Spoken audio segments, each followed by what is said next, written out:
What's up YouTube, Mr. Lemoncy here, and today we're going to be starting the Frenzy Barbarian guided playthrough. Now the Barbarian is going to be a little bit of your slower class, right? This isn't going to be as fast as a Sorceress. You're not going to be on Players 8 all the time with it, but I still think it's a really fun playthrough. It's a very different experience, and Frenzy is actually pretty decent of a skill still, so you can have plenty of fun.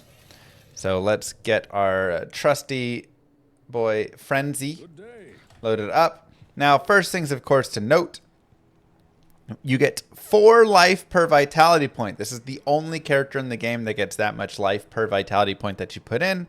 Thus, you're going to be wanting to spend your points into vitality generally if you can. Obviously, we will need some points in strength to use different weapons, and some points in dexterity for weapons, plus just a little bit more for attack rating. But we'll try and get as much into vitality as we can to really boost our life. Additionally, later on, we do have battle orders, which also increases our life, which can be nice. We have a weapon mastery. We'll probably focus on maces. Maces tend to just be pretty solid through the early and middle game.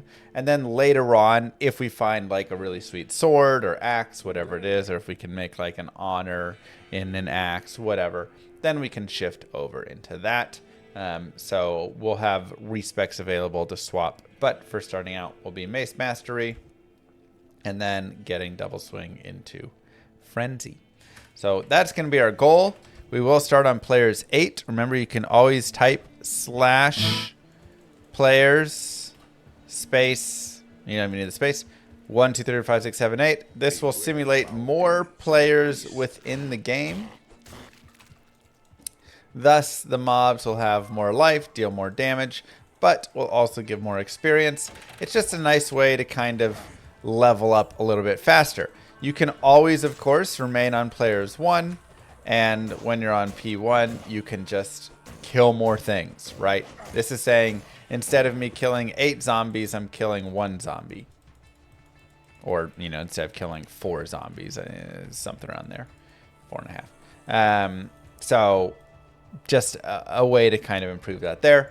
And it does allow you to level, like I say, a little bit faster, especially when your character is in a spot where they can kill faster, right? It's like right now, I can level to level 2 faster on players 8 than on players 1.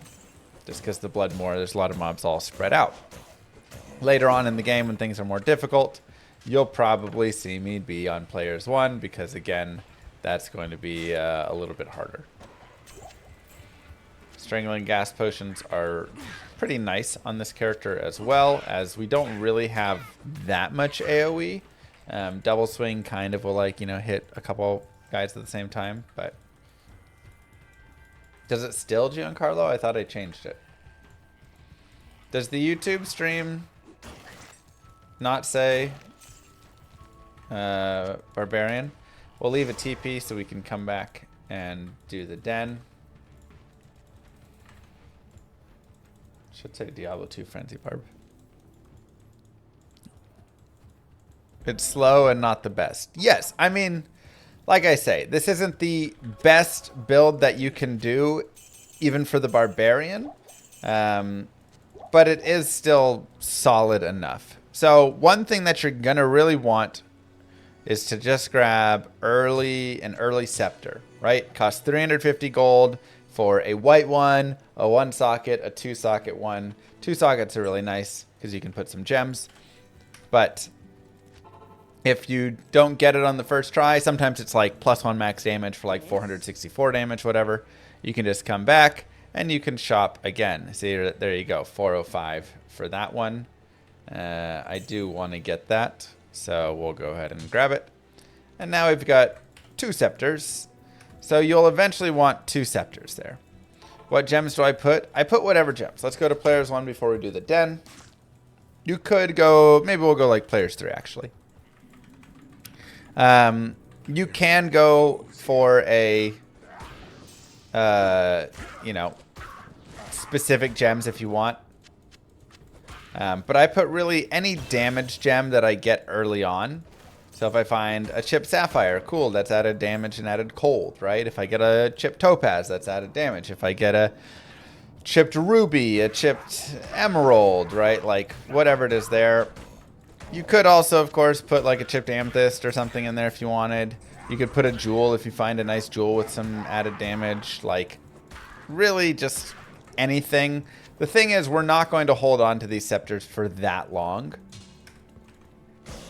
So it's not that big of a deal. We'll also put a point in Mace Mastery. And now these maces will really start hitting pretty hard.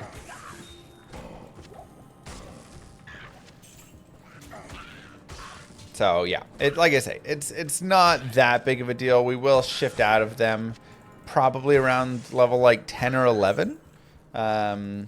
We could even do it down at, I think, level 9 to some Morning Stars, as those have a little bit higher base damage. But our main focus here is just getting some early damage. Yes, let me get a better overlay up.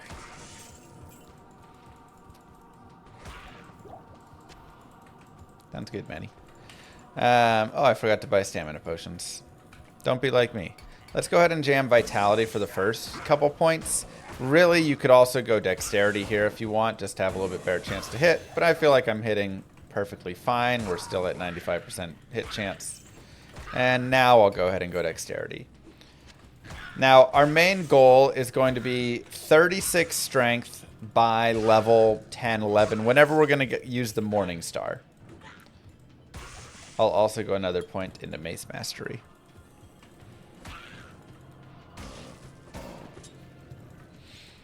Yes, the classic viewer. I am letting you know I will be back when you play what I want you to play. Sounds good.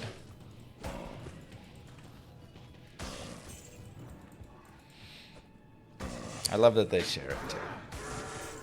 How about defense statistics? Is it important? Defense is and isn't important. It is if you focus on it. It isn't if you don't. Generally, it's not worth it. One of the main reasons it's not worth a thing is because whenever you are running, your defense is set to 0. Notice every time I start running, my defense goes to literally 0 right there. So yes, while you are standing there and fighting, your defense does matter, but otherwise it does not. And that can be kind of brutal. Additionally, if your level is just like too low and stuff, it's also not going to matter versus the mobs you're fighting. So if you do put a lot of like focus into leveling up a lot, and you're kind of just, you know, slow pressing in, and if you walk, right, you can see my defense doesn't drop to 0 when I walk. Oh no, one monster left. Who saw it? Where was it? I can't carry anymore. Oh boy. We'll go another point in Mace Master. There it is.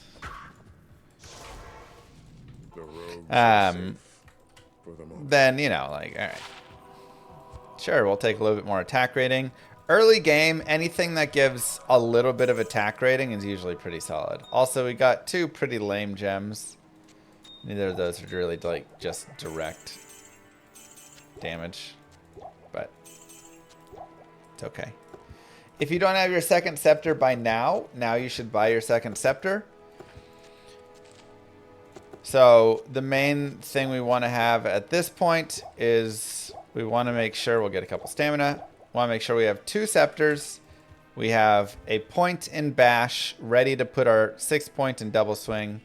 And then the rest of the points are in Mace Mastery. You can see how nice this is. This is 64% bonus attack rating, 43% bonus damage, and 15% chance of crit strike. So Mace Mastery really is a nice addition there. We'll go back to players 8. And we'll continue through the Cold Plains, looking for any boss groups to fight. Because remember, every boss group is going to be 500% experience. So whatever level that this mob normally is, the Dark Hunter, let's say it's normally level 3 or 4. Let's say it's 4. The boss group will be level 7 and give 500% experience. That is the boss and all of the mobs that come with that boss. So all the ones that say demon-minion under it, which we killed all of them. So they're just worth so much more experience. It's really nice. I will grab a cap. Looking for a 2-socket cap. 2-socket armor can be nice. I have a chipped ruby here. We can either put the ruby in the cap for 10 additional life, which can be fun to have a little early on, or we can put it in the scepter. I'm going to go ahead and put it in the scepter for some added fire damage. And my main focus is getting to 6, and I really like having 6 before Rakinishu if possible. That's why I did the den on players 3, just to get a little bit more experience. Because fighting Rakinishu without double swing can be pretty rough. I can't carry anymore. We'll also look for a 2-socket armor. Perfect. And at level 6, if you got Strangling Gas Potions, you now have Strangling Gas Potions, which are a nice AoE poison damage, which can be really nice for Rakinishu. I can't carry anymore. I am overburdened. Go ahead and buy a sash. Just to get a little bit more potion room. 2 to skeleton mastery, nice. And again, I'm kind of focusing on, you know, any of these boss groups. I am wary of cold enchant bosses as such. So I just don't want to be hit by the boss. If it's archers, all of them are cold enchanted. If it's not archers, then it's just the boss that's cold enchanted. So I'll go ahead and kill all of his minions and leave him alone. And like I say, you can really make a living, especially on P8, just running around and killing all of the boss groups that you come across.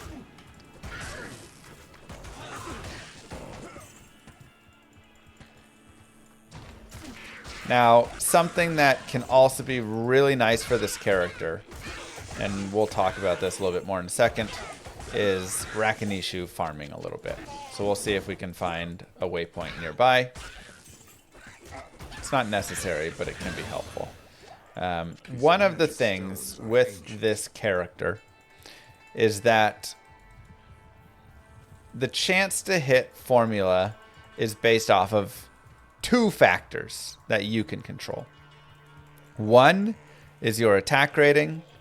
2 is your level, right? So it's your attack rating versus the monster's defense rating, and your level versus the monster's level. So even if you have decent attack rating, if your level is really low, then it's awful. Because like that's 50% of the formula in the calculation is your level versus the monster's level. So something that can really benefit you and help you. Let's go ahead and go up to 36 strength. We'll go to 30 dex, and then we'll put the rest into vitality, by the way. So something that can really help you is just getting a few additional levels, right? And kind of staying above the mob's levels a little bit more. Thus, your chance to hit is going to be way better. It's just really nice. So I like to farm Rakinishu because he's a pretty easy farm. You can gain a lot of experience very quickly. We'll go ahead and put another gem in.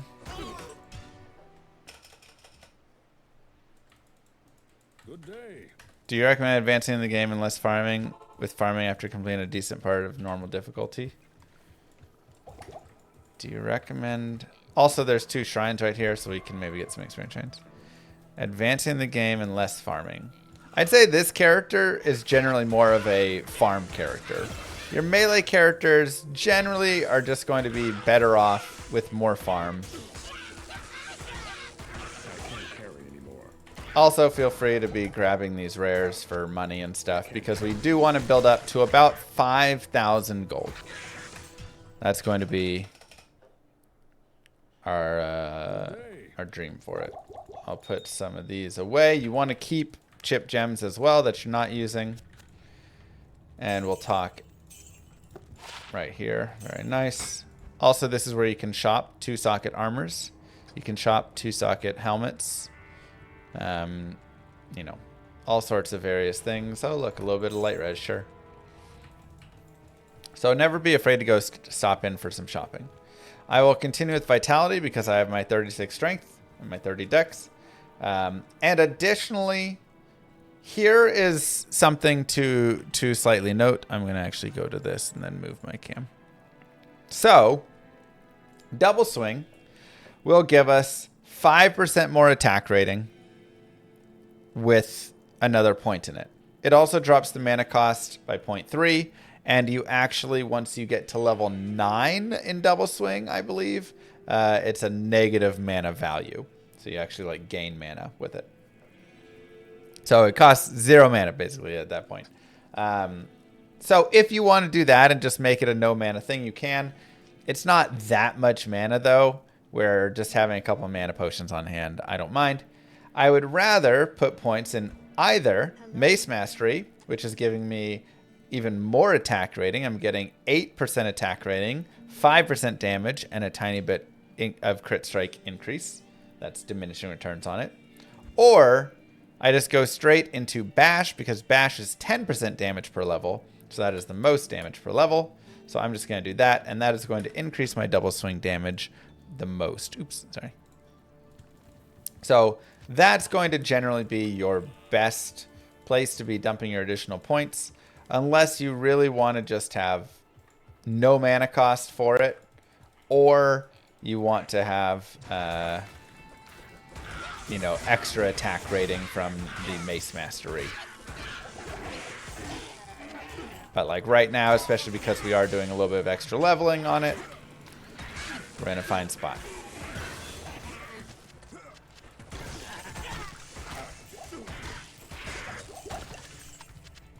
Yes, a lot of what I will use in Nightmare and beyond is kind of drop dependent. I'd say Honor is my general goal. Now, once you have about level 10 and you have at least 5,000 gold, head over to Geed, go to Gamble, and you can refresh until you hit a Morning Star.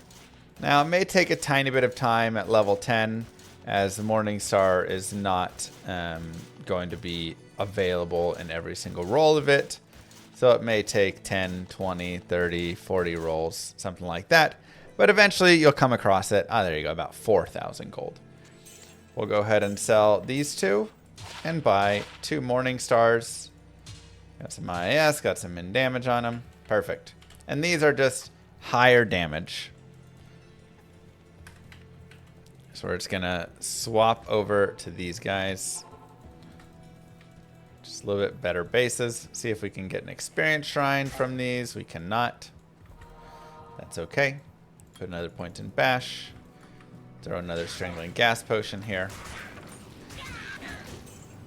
Now, on Rakinishu, you can farm up to about level 14 if you really want. You could also farm less than that. I'll probably go to 12 or 13 here.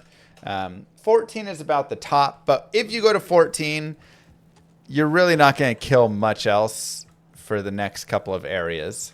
Even some of the boss groups won't really give you experience.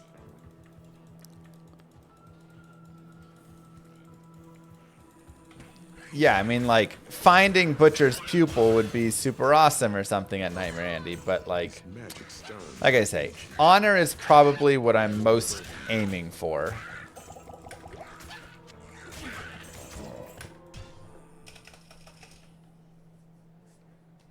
Good day. You're amazed how much I love this game. I just love.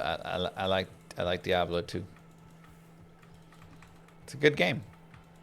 They just do a lot of things right. And a lot of games fail to do.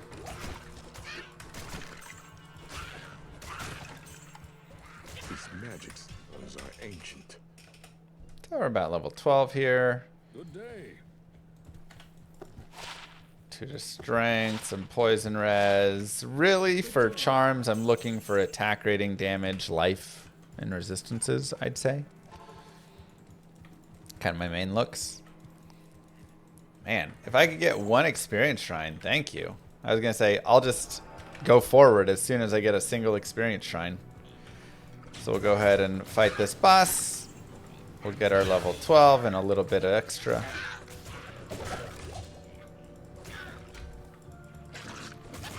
And then we will move forward. These magic stones are ancient. So again, still more points, and we'll just keep jamming Bash.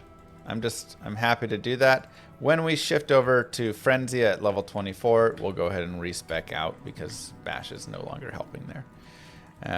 And now my goal on stats is going to be 41 dex and 35, or 41 strength and 35 dex. This is because those are the requirements for a flail.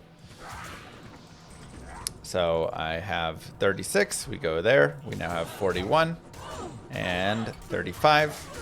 So I now have enough requirements for a flail, which I'll be picking up later on in Act 2. Not a big deal. Does my AC work in my Camry? The AC works, but the heat doesn't work.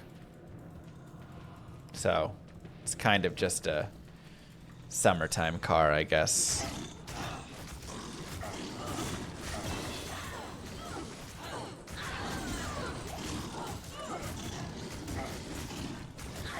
Good for Texas. Another point to Bash. And now the rest of our stats will just go to Vitality for the next little while.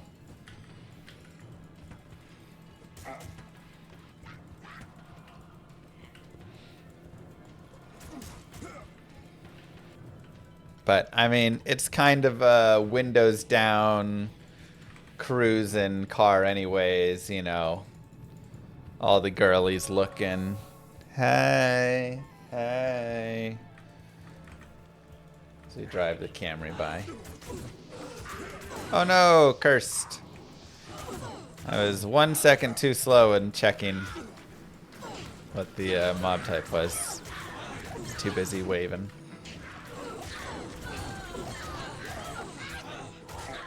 So we lose our experience shrine, but that's okay. Still a nice boss group.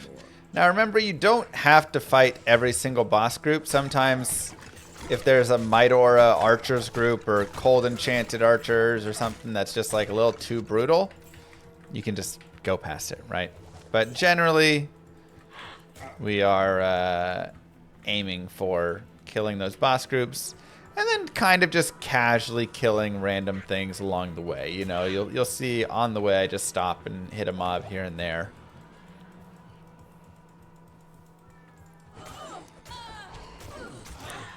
Man, bits are still broken. That's wild. I don't know how to fix it. I'm like stumped. I asked the Stream Elements people. And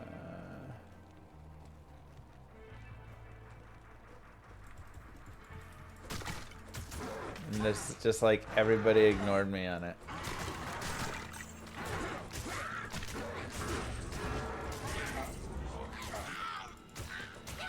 But yeah, grabbing levels just wherever you can for this character is really nice. Ooh, we got another curse boss right here, so we'll try and be careful. We can also, of course, just drop some strangling gas potions for some nice added damage. Lowest level of character I've killed Andy with, level 1.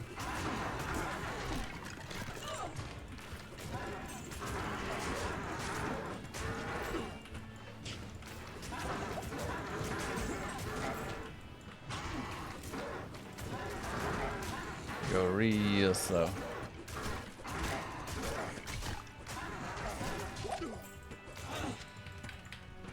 And now we're going to look for the tower. And there's a lot of things that we can get out of the tower. And this, again, will just be kind of your personal preference with it. How much do you want versus not want? So all of the options are as follows. I would say stealth is one that we do generally really want. 25 faster run walk really is helpful early on. It's not 100% necessary, but you will enjoy having that fast run walk. So I would still recommend it. That is Tal and Ethrune.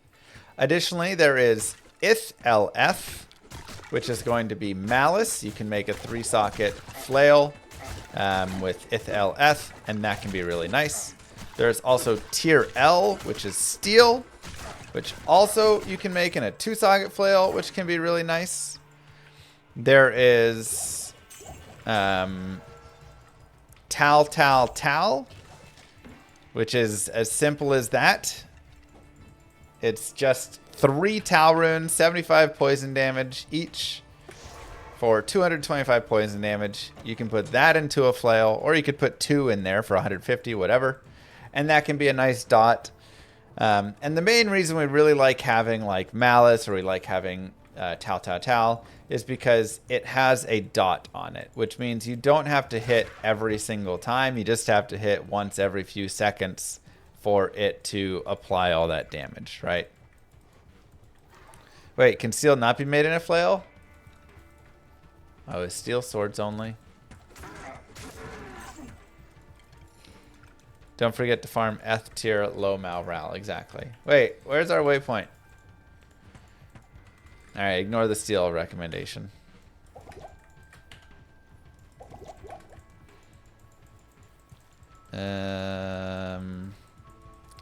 Sometimes the map gets annoying.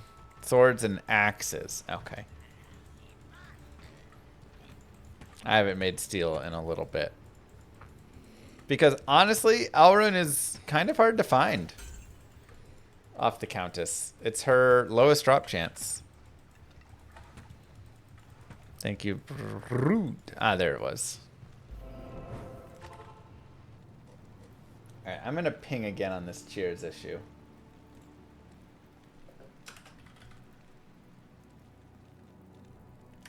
Oh, wait. Is that even a...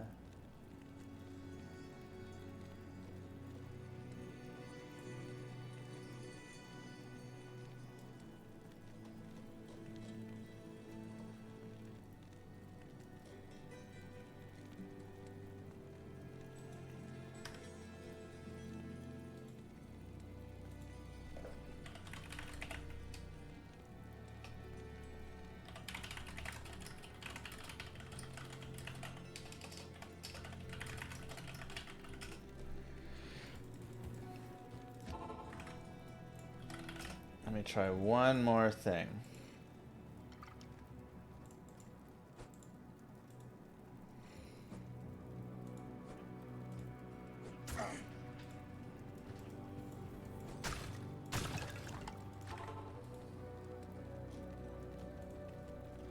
See if this will work. Good day.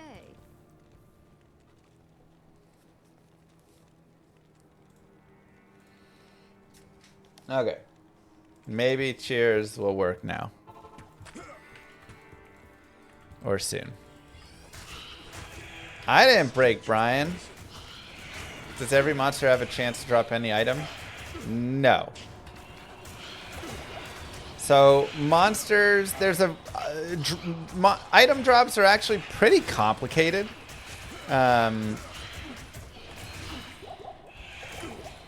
So... It's not like exactly an easy thing to describe. But essentially it goes like this. Monsters will have a level, and then from that kind of a TC treasure class that they can drop from. And then items are sorted into treasure classes. So, for instance, you know, Duriel's Might is a TC 87. Which means only mobs that drop from the TC-87 treasure class can drop Duriel's Might. So, like, Hell Mephisto cannot drop it, you know. But, like, Hell Baal can. Even though, yeah, I mean, there's all sorts of pieces with it.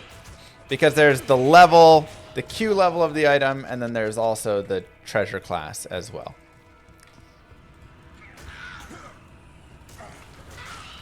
So a great example is Arachnid Mesh. Arachnid Mesh can be dropped from Hell Mephisto, but can't be dropped from Hell Pindle. And the reason is Hell Mephisto, it's like a TC 81, I want to say. Something like that. And you can drop that. Mephisto can drop from TC 81. And Mephisto is level like 88 or 90 or something. And so he can drop. He's a high enough level for it. Pindle, on the other hand, can drop anything of a higher level. The higher TC, right? So he can drop those high TC items. But his Q level is 1 short. You need to be 88. The mob needs to be 88 to drop it. And he is 87, if I'm not mistaken.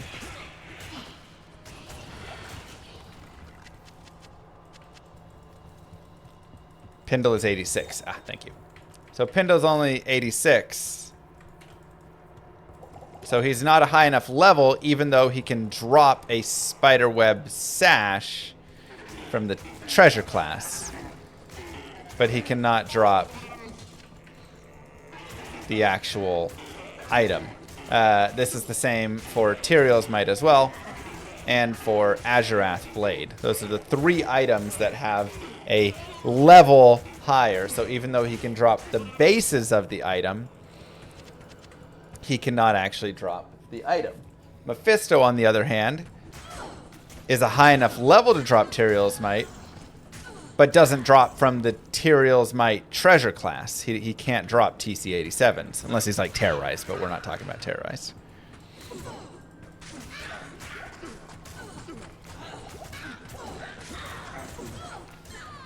So there's kind of a two-parter for all of it. All right, so before we kill Countess, we will drop down to players 1. The main reason for this is on players 1. Oh my god, they're cold. What the heck? Oh, we have cold enchanted archers. Gross. That's unfortunate. Cold enchanted archers are your worst nightmare. We'll just try and clear them out because they are here. Countess drops the most runes on players 1. Is TC affected by tear zones? Yes.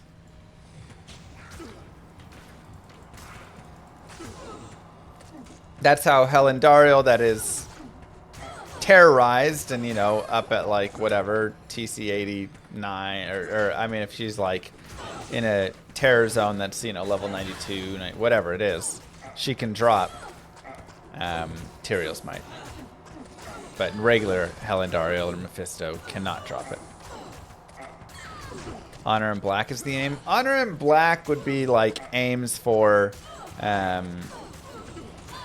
Nightmare, potentially. Though Black is still generally just going to be something that you're using for bosses. It's just kind of like medium overall. It's not bad though. Like, Black is still usable.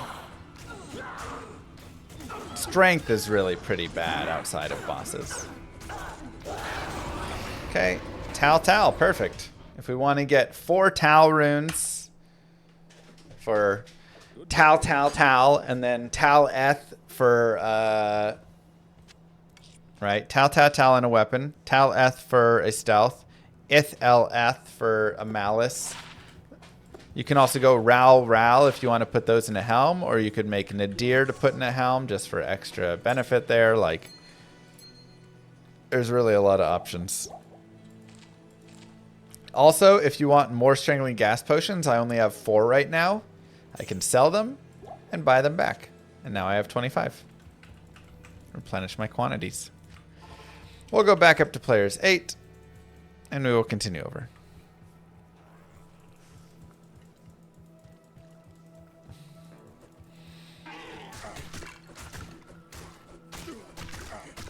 You can gamble some sick weapons too. It's true. And when gambling, it is a 1 in 10 chance for a rare item. So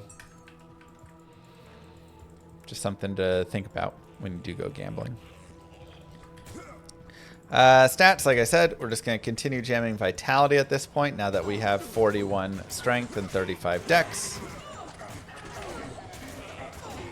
And my chance to hit is still doing pretty well because I have been keeping up with my levels. Again, I'm level 16 here.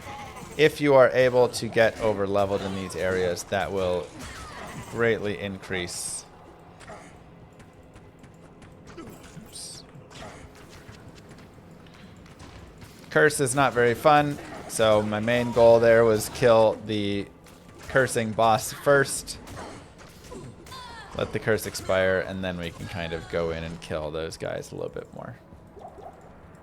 But again, don't be afraid to skip some of the bosses. We've had some rough ones here. We've got double ghost again and a lightning enchanted ghost, so another pretty tough boss here. Now in the tower, we are already 16 and a half, which is pretty high. So we won't be, we honestly at this point can kind of like move forward for the most part. You can see we're not really gaining tons of experience anymore. Once we hit 17, the experience really drops off. So at this point, it's pretty much only bosses that we're killing. But I can also just run straight to Countess a few times. And chip gems, again, are really nice because that can be worth good gold later on. See if we can get any experience. Okay, the champion fallen are still giving decent experience here. For pretty easy kills. What happened to my sub counter? Just like my stream elements broke. Club. So, all sorts of stuff is broken. So, Fell Oak is nice, but not nice. It's only 1 to 10 damage. It does have some 6 to 8 added fire damage. That does not get boosted by our percent damage. Only the physical does. But the 60% lightning res and 20% fire res is sick. However, it has knockback. And knockback really kind of sucks. Every time you go to fight, you just keep knocking mobs back over and over. And when you're a melee character, remember to go down to players 1 for a Countess kill. Knockback can just be brutal. So unfortunately, as much as I love that, if you wanted to like save it for when you fight some beetles or something, you can. But for me, it sadly will just go in the trash bin. Okay. More runes, which we like. Good day. So we have another Tal rune. So we have triple Tal right there if we want, or whatnot. Also, tier rune can be nice, 2 mana per kill. This can be a great thing to just toss into a helm. Or if you get Nef tier, you could make something like Nadir, which gives you 2 to mana per kill and level 13 Cloak of Shadows, which actually can come in handy, especially in the Chaos Sanctuary. So I can show that off when we get to the Chaos Sanctuary a little bit later on. I'll go ahead and keep poison damage there. And we'll just fight.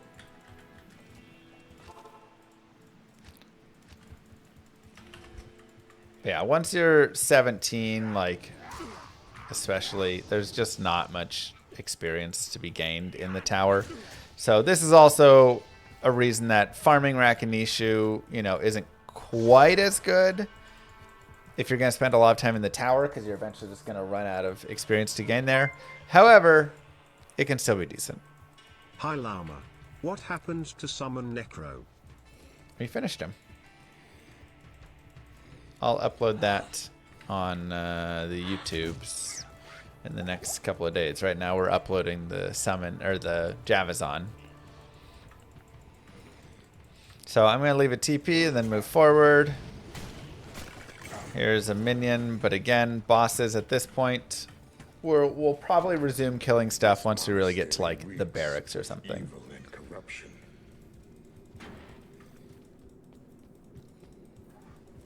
You got Tyrios before you got your Griffins? That's pretty crazy. You can have 5 traps at a time down.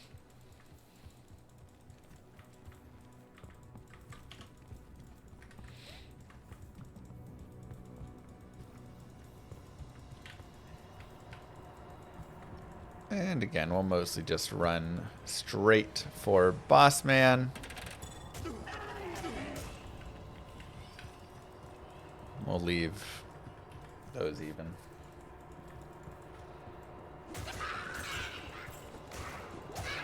Tiny bit of experience here.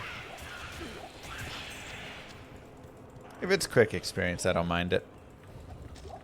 Ghosts are kind of annoying to fight. Though we have really nice damage now, so we can take bosses down pretty quickly.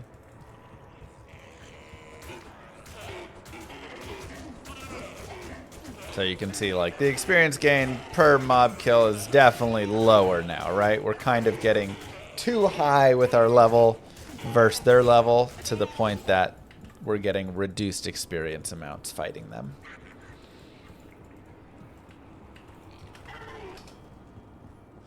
We'll go down to players 1.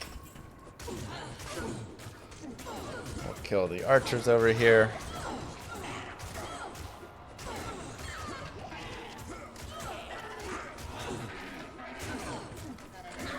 That's crazy bulletproof.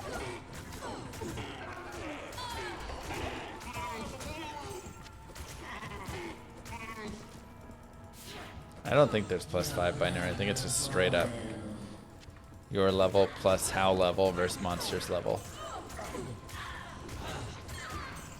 That is correct. Twice as rare.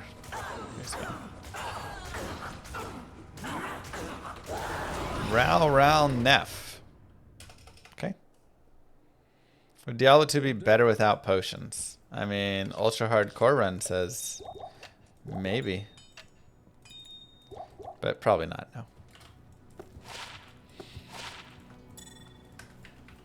Good day.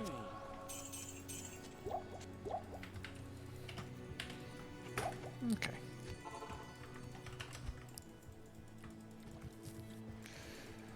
We'll ignore these guys again, and we'll just do a couple more runs. Again, the Barbarian is going to be more of a chill character, right?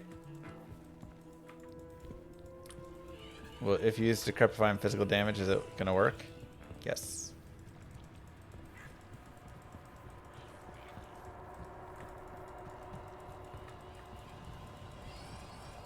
+1. Okay. Yeah, you can see ghosts are just a little annoying to kill.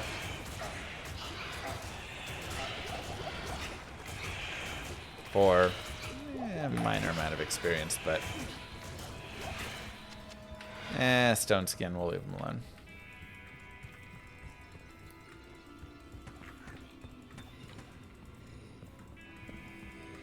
I mean, there used to be very few potions. And, you know, no mana potions in shops and stuff. So, game used to really be rough.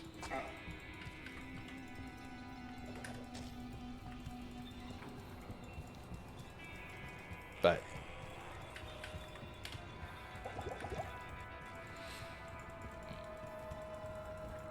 they've definitely eased it up in that capacity.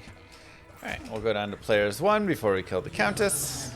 And hopefully we can get some Eth-runes, an Ith-rune, L-rune. Still have a lot of rune needs. Now again, none of these are full necessities. It's kind of pick your poison. Tal, Eth. Okay. It's actually nice. Because we are level 17. So, Tal and Eth, and now we have Stealth, which does give 6 dexterity and some regen mana and, you know, some nice things. But the main thing is 25 faster run walk, 25 faster hit recovery. And then the 25 FCR is also not bad. Now you could also just run Tal if you really wanted. One of the main reasons that we like the Eth-rune, or the Ith-Eth and the Malice, is because Tal-Eth is going to be giving... or not Tal-Eth. Ith-El-Eth is going to be giving you open wounds, and Tal-Tal is going to be giving you poison damage, and those are two separate dots, damage over times, that will then kind of stack. So if I hit you once with my Tal Flail, and then hit you a second time with my Malice, now you have two things dropping your life at once. Whereas if I have poison on both sides, well, not nearly as good, right? Because it's not actually, like, increasing it. Can I explain what the elite prefixes mean? I'm not sure I know what you mean exactly. You'd be a tattletale. It's cute. Elite prefixes.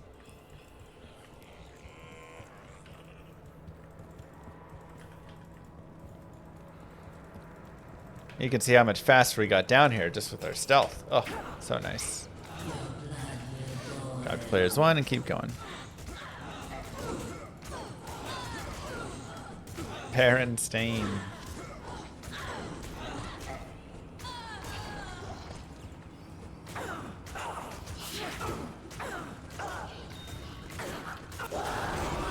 El Nef. Alright, we got the El rune, which is good. Again, that is the hardest.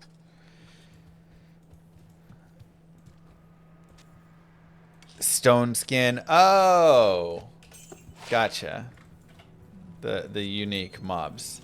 I think I have a video, a Daily Dose of Diablo, where I go through all of the monster affixes. Right?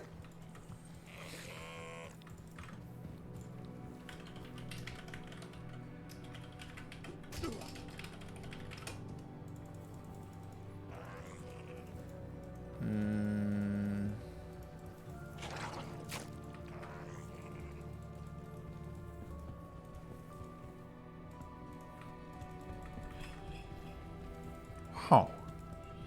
I thought I did. Maybe I called it something else.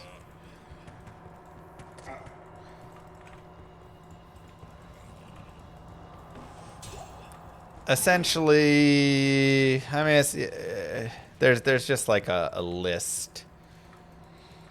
But like stone skin is going to be, you know, increased. Affixes explained, Daily Dose of Diablo. Perfect.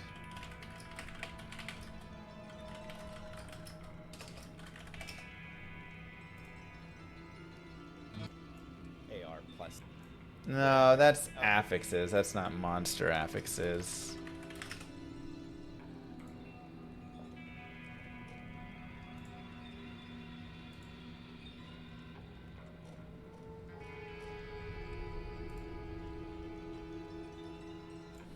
Diablo 2 monster affixes.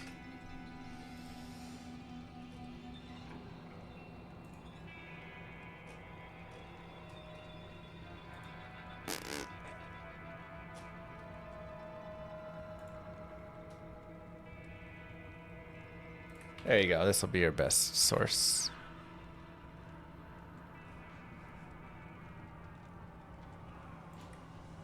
The heck? Weird. Okay.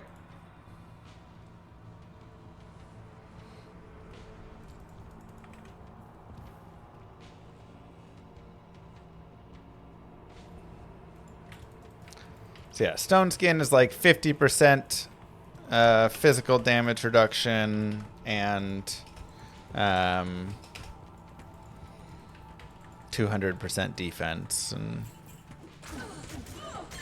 stuff like that.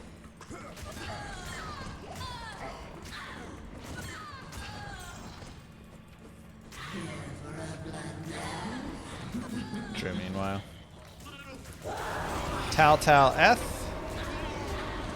There's a lot of Tal runes. We got our Ethrin though.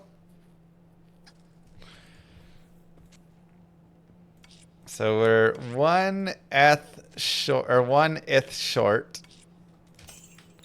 of having Ith-El-Eth, which would give us everything.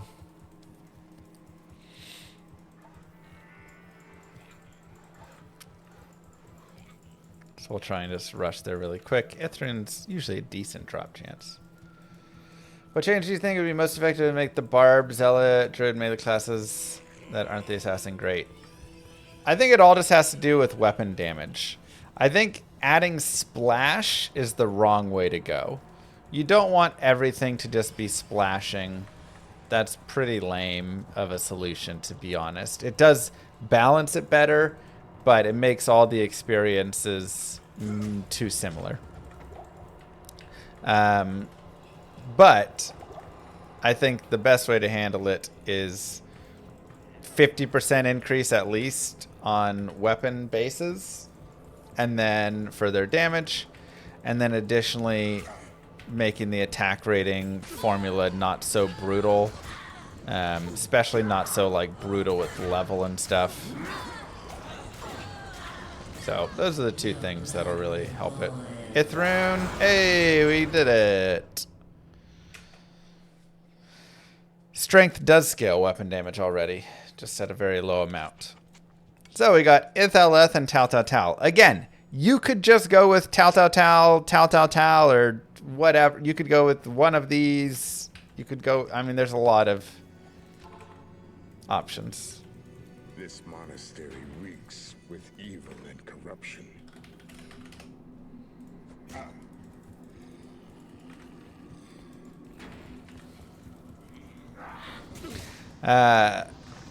And we also are just going to really kind of move forward here. If you want to get the Imbue quest, you totally can. I like to sometimes just leave a portal, grab the waypoint in level 1, and then go back for it. But again, the experience now being almost level 18 won't really start picking up again till kind of like Catacombs almost, maybe a little bit in jail. So let's go grab the waypoint. What's up with my ex post saying I didn't receive a call about Diablo 2? Hello. No, I said I wasn't on the Diablo 4 call. I just thought it was funny because all of the Diablo content creators said, wow, Blizzard is really cooking with Diablo 4. I can't wait. I just got off a call with them. I can't wait to see what's next. And I wasn't invited to that call. So I thought it would be funny to just let everybody know that I was not on that call. It's not as funny when you're explaining the joke, but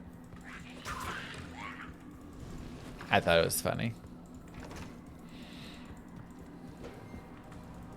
Look, when you have to explain it,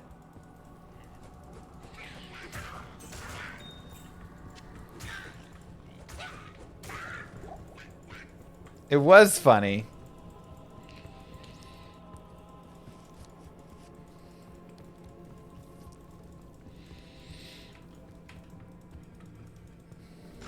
Blizzard's broken up with me. It's time to move on. Pretty much. Now they're in Australia doing things with Kano or something. Who knows?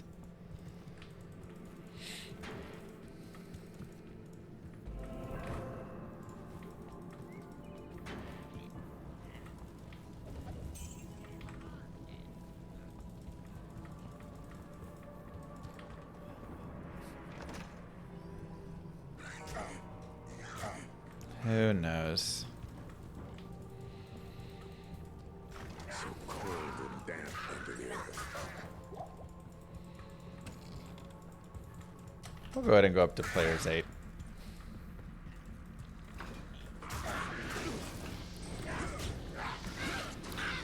And this is also like a room where having the Strangling gas potions can be nice. Still not a ton of experience to be had here. I mean, we've really kind of over-leveled, which again is not a bad thing for this class. Because when you're over-leveled, your chance to hit is way better than when you are under-leveled. Way, way better. And you don't need nearly as much attack rating, and it's just like so helpful. At level 18, I'm actually going to get a point in leap. If you want, you could also go leap attack, like level 17, get a point in leap, level 18 leap attack, or get leap a little earlier if you want. Like, again, you kind of have some options. But leap can be nice, as you can leap through jail doors and open bars or over monsters if you want to get away from them. There's a variety of nice uses.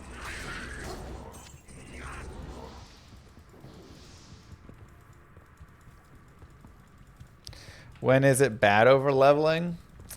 I'd say the only like bad over leveling essentially is when you're like, if we were to continue killing stuff in the tower at like 17 and a half, 18, like killing all the stuff over and over, like you can really end up just wasting a lot of time on basically no experience, right? So that's the only time it can be bad, is if you're killing so much.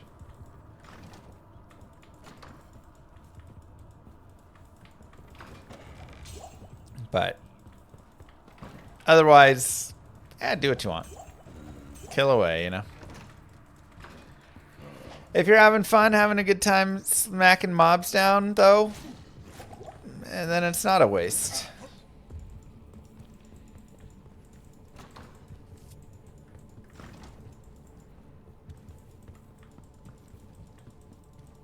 Are there any crafts where you want to be a certain level? This is actually... Zombies are actually a decent mob to kill.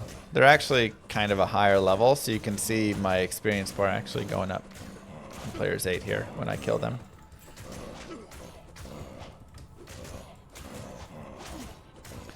Yeah, there's many crafts you want to be a certain level for a desired result. Pretty much every craft has like a level. Like for amulet crafting, you want to be level 93. For like blood glove crafting, I think you want to be level like 61 or something. Like,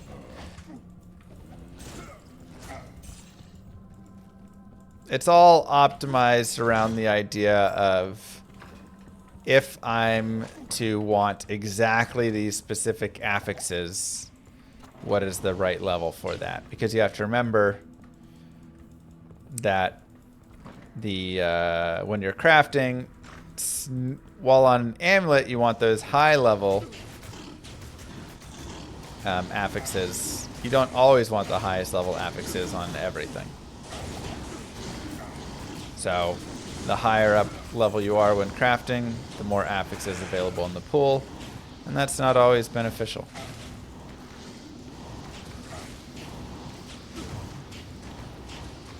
I mean, dolls can kind of suck, huh?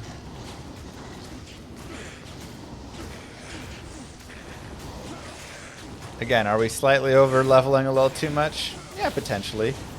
But we're gaining decent experience. Banished are also pretty solid experience out here.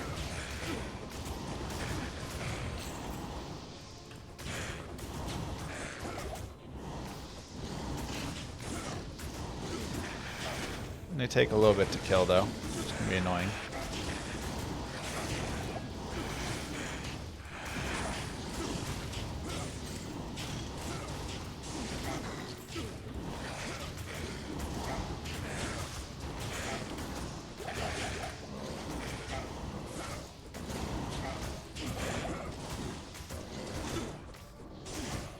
Just gotta kind of chase them down sometimes.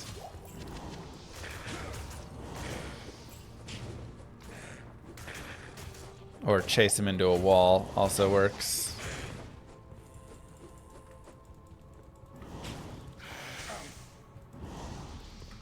Come here, buddy. Get him in a corner.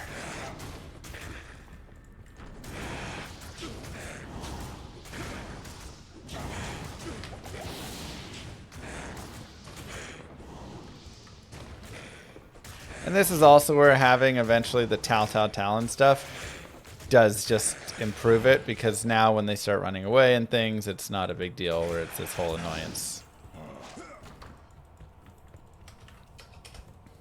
Okay, we'll go down to players 1 for Andariel. We'll jam more vitality. You can close that door if you're fast enough, just to keep some mobs out. And we will fight Miss Andariel.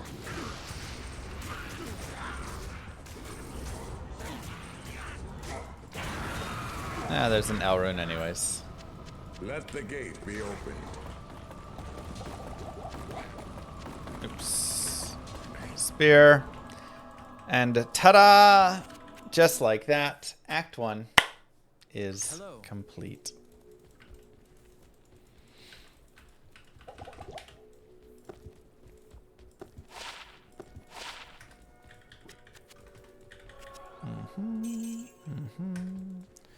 Okay, we'll keep all these guys. Now here's where we're gonna go shopping, and we'll actually go get a first waypoint before we do a full shop. So I'm just gonna grab random flails for now.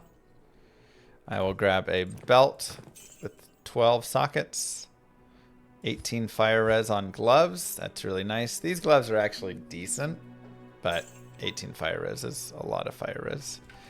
And fire res will be really important in Act 3 and 4. And we'll pick up a few more potions. It also can be nice to get like a couple thawing and an antidote or something along the way. And we will go grab an Act 2 mercenary and look for a blessed aim, of which we surprisingly do not have available to us. That's wild. That does not happen very often.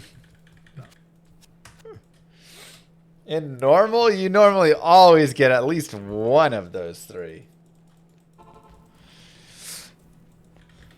So we'll go ahead and reset, and we'll grab Emilio, and we'll give him this spear that we got.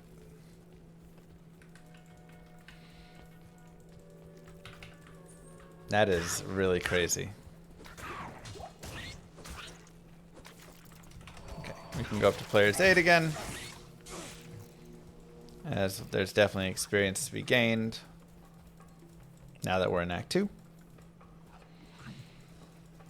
And we'll just continue on.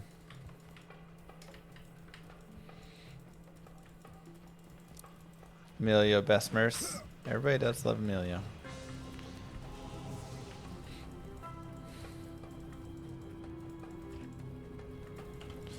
Okay, Halls of the Dead. And we have a boss group here as well, and it is Cold Enchanted, which is a little bit brutal.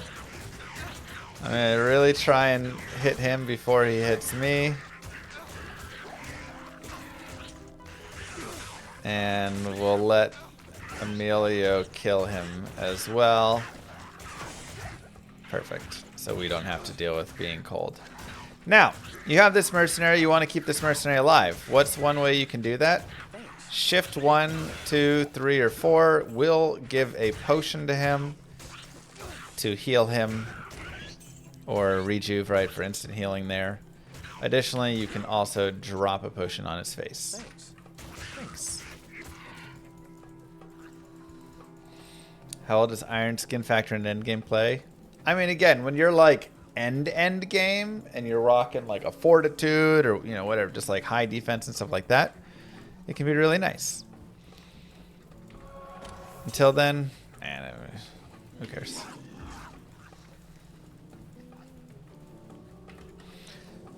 And we have another point. I'll go ahead and grab the leap attack now, just because that has a much bigger range.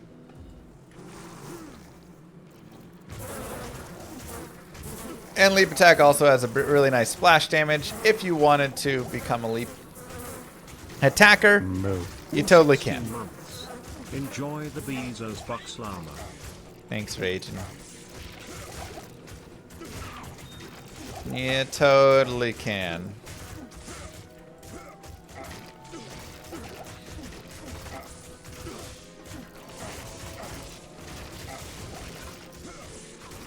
We got Cold Enchant again. I'm going to give a heal over to Emilio. Give him another heal.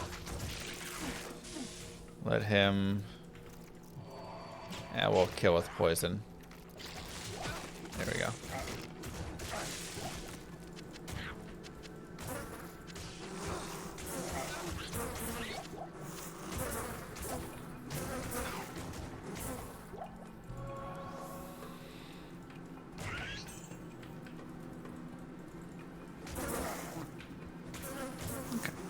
And we'll continue our vitality journey. PD2 spoils melee builds. It kind of ruins melee builds a little bit. Again, I know that's my opinion and an unpopular opinion because I know for many people they really enjoy it. So take that with that knowledge. So now we are going to look for 3 open socket flails. I just don't love the AoE. I think all of it. Good day. Silly.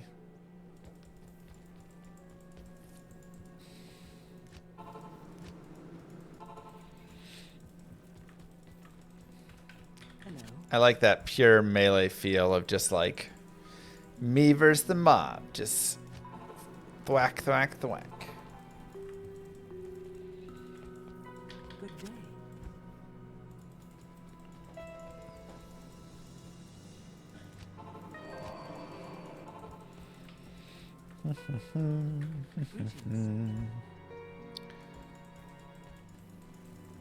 So this is going to be your fastest 3 open socket flail shopping method. Hello. Just back and forth to Farah here. Good day.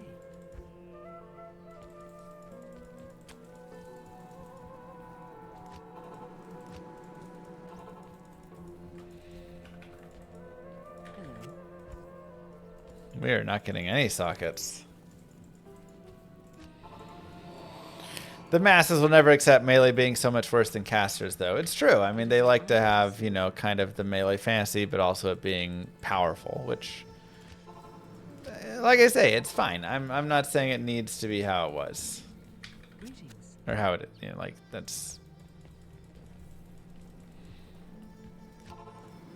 How old was I when I started playing D2? Probably 10 or 11. Honor to serve you.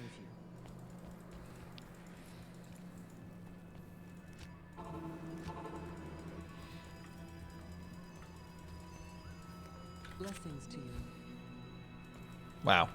This is kind of unlucky and wild. Where's our socketed flails?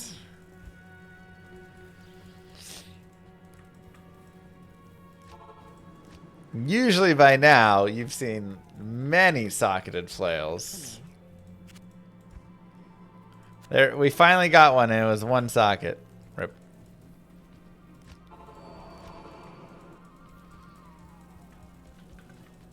It is an Make honor casters worse. I'm down for it. I'm always down for kind of slowing the pace of it down. I mean, look at my ultra hardcore sorceress run. Hey, we got one. And like how fun the ultra hardcore sorceress, you know, no healing run was. Because you really had to be careful and think a lot about how you were using your potions and managing everything, and she couldn't just tally around and blast everything all the time, and you know, like, It is an honor to serve you.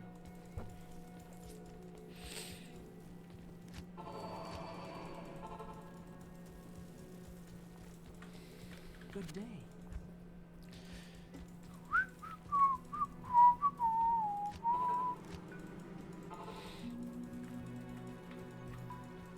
Hello. that's how D2 was originally designed. Exactly.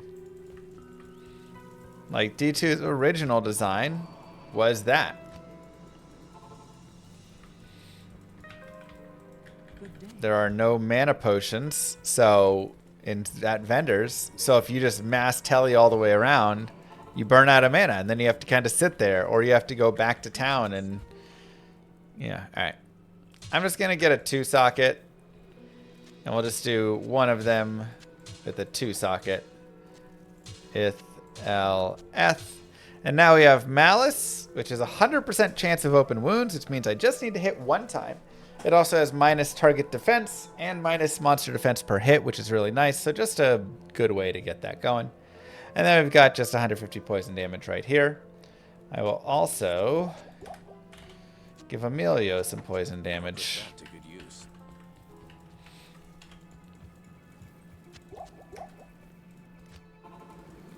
We're the Poison Brothers. Oh wait, I need to go back and do the Halls of the Dead.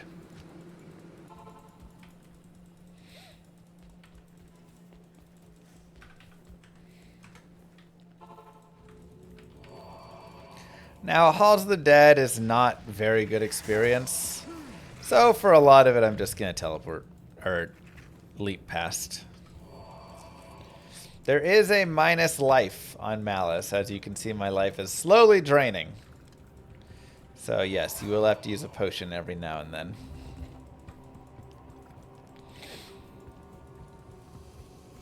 That always catches some people off guard. They'll be like chilling in town on max life and they'll AFK for a bit. They'll come back and have one life and they're like, what happened? Fear not.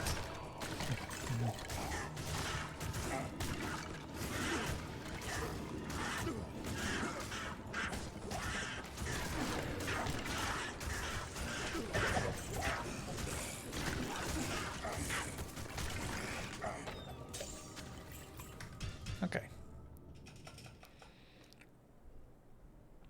Exactly, Noxious. Where can I take you? IthLS. IthLS.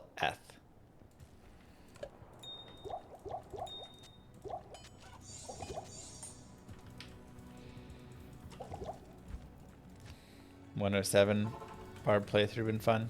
Yeah. Definitely a lot of fun in some older patches. Again, you just kind of get to see the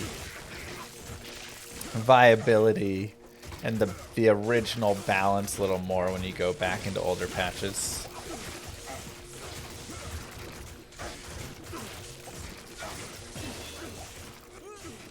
No, I was like, Emilio! Poor buddy. We'll grab him again later.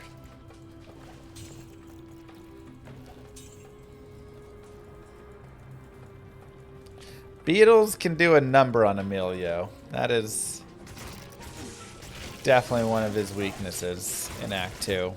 He won't die to a ton, but he will die to some beats.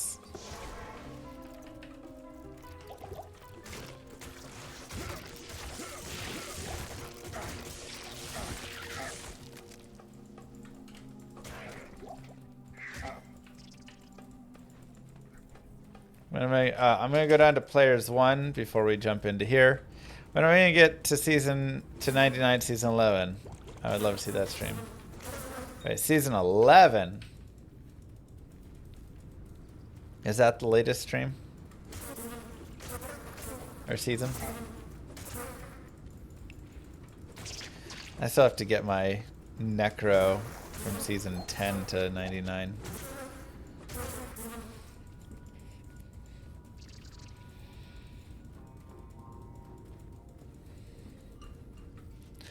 Not the best, Twisted Dane.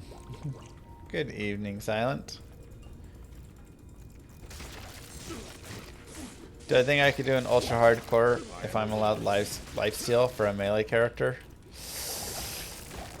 The big difficulty still is going to be like, how do you kill Duriel?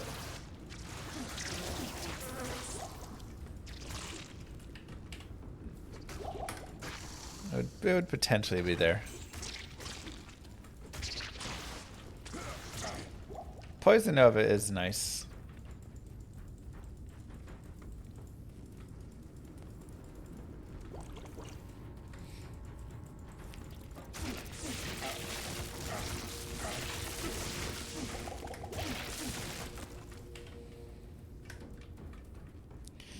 Huh. Ah, there it is.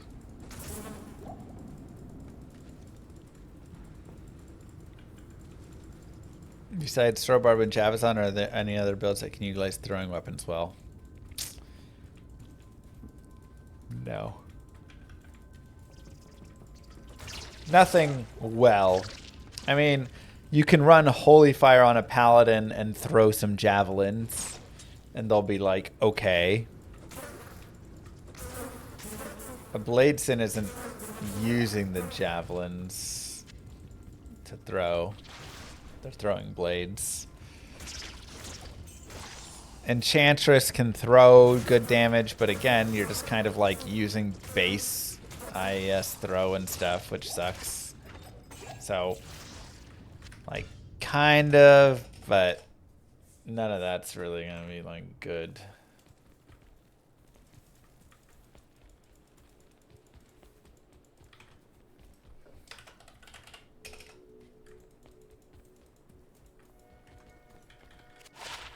It is an honor to serve you. Okay, cold res 12, fire res 9 with 2 min damage. Ooh, see, something like 5 to max damage, that can be like nice to throw into a helm. Obviously my helm is made with Nadir now, but Yeah, Frenzy Barb. Been waiting for this playthrough in D2R. My favorite class. nice. And we'll go back to bashing. Need some help? We'll get Emilio and we'll give him some armor and hopefully he'll survive a little bit more.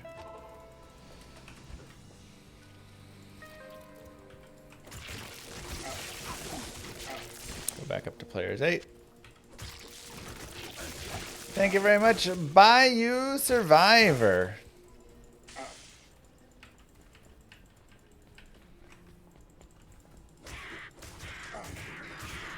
Realistically, what do you think the tease for D2 is?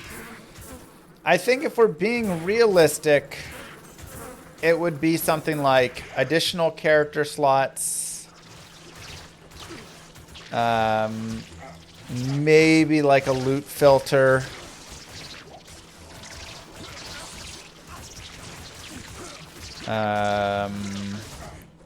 A few new rune words. I could see them do another set of rune words. Fixed chat bug.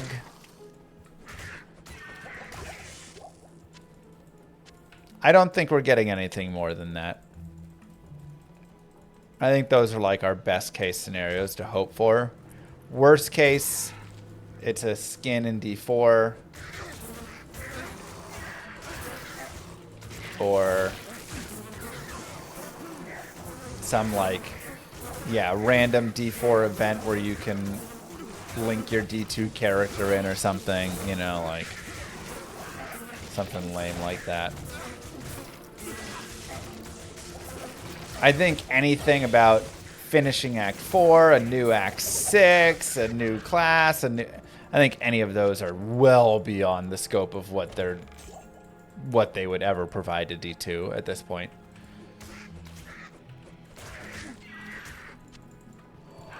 So those I think are 0%, honestly.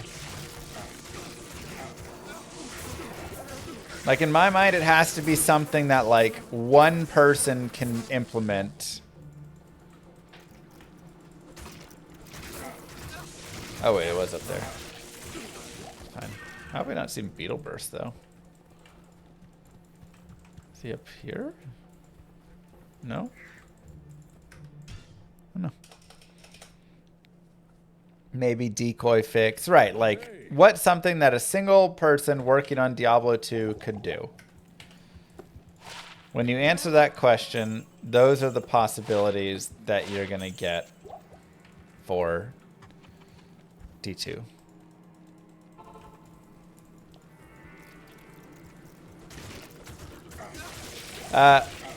If you do have Beetle Burst nearby a waypoint as well. Thanks for the reminder, chat, to use this free sub. Thanks, Gotran. If you do have Beetle Burst right next to you, like let's say he's like right there or whatever, that can also be a great farm. Or if you want, you could do like Dark Elder farming. So again, kind of like we did before, where we, you know, farmed up on Rakinishu. You can do the same exact thing here. And pick up, go to level 22, level 23, whatever it is. Yes, Gojaran, thank you for the Prime sub and reminding everybody in Twitch chat that they may have a Twitch Prime sub available.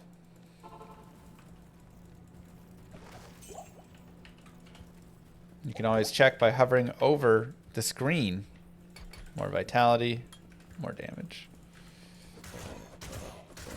Or you can press subscribe and look, there should be a little box that says subscribe with Prime if it is available, and you can use it there. Either way, I appreciate you at least checking.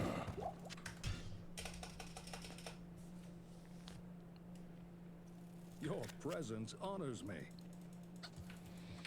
One person can implement a lot in a year. It's been since updates.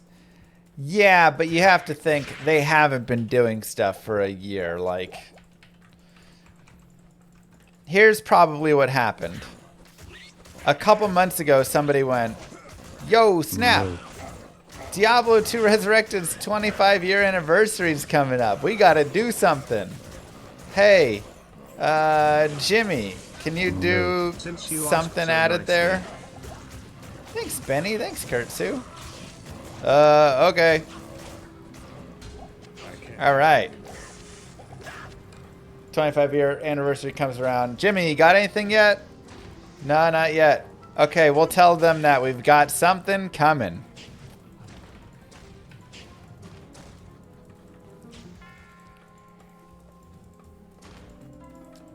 And we'll leave it really vague.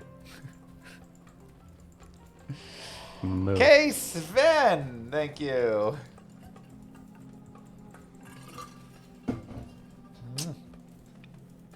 B. Suddendorf, oh my goodness. Everybody has a Twitch Prime sub available.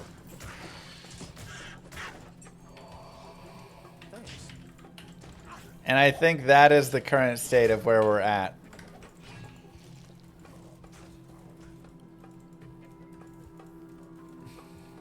Wow, Jeff. So awesome.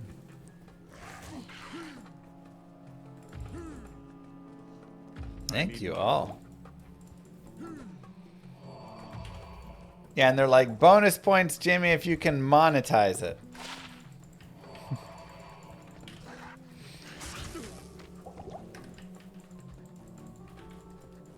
All right, paid stash. Not Prime, but how are you, Mr. Llama? Are you happy? Thanks, Soph G. Hey, not Prime subs are beautiful as well. Thank you so much. Means a lot. And Jammers with the 7 viewers. Am I getting fat and growing a mustache? Yeah, I went to the pharmacy today to pick up my meds, which my new health insurance doesn't work with CVS. Who doesn't work with CVS?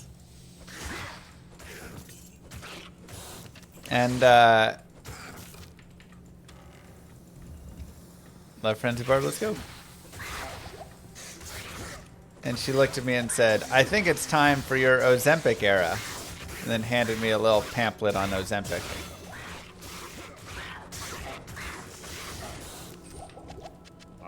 So that was nice. Like, I think it's just a general marketing thing, you know? But man, I sure thought she was calling me fat.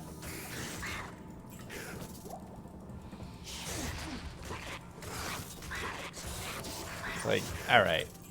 My era? Like, her saying my era is like, okay, it's a marketing thing.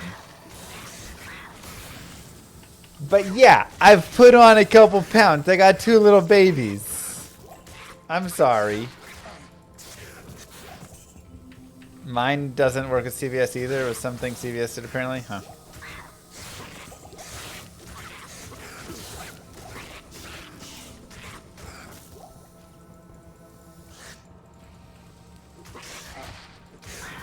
Fans from Thailand. Hello. Am I diabetic though? No, I'm not diabetic. I'm just a little thicker, you know?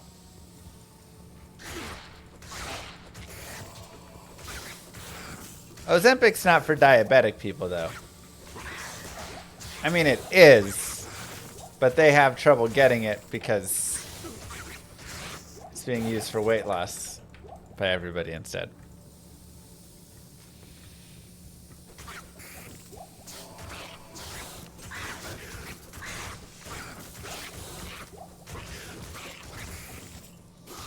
All the suburban moms getting it.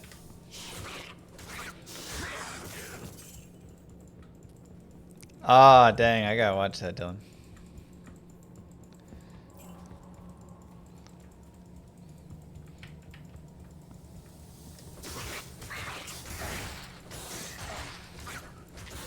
Say, I'm just, you know, I'm trying, man. It's hard.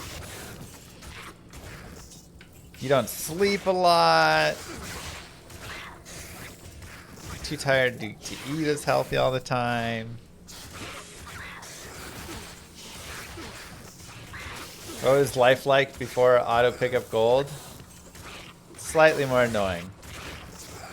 Thanks, Cyber. Moo. Rasta poke with the prime. More vitality.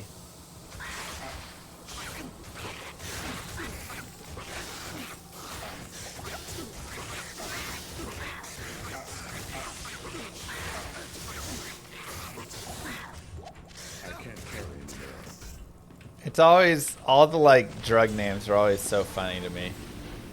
It is good to know that the sun shines. Because we get the drug commercials all the time, you know, here in America. It's always, whenever they come on, I'm always like, ooh, what's the name of this one gonna be?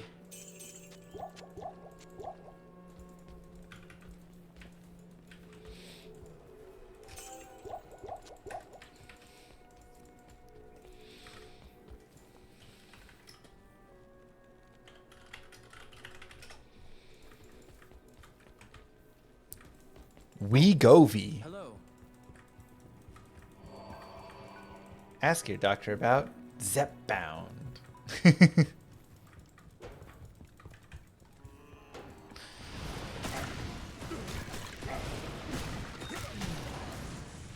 Are you ready for cisplatin?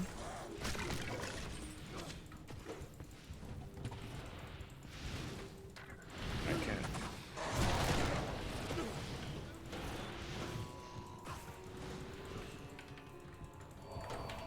And they're always like, it's time you lived a life with pancuronium.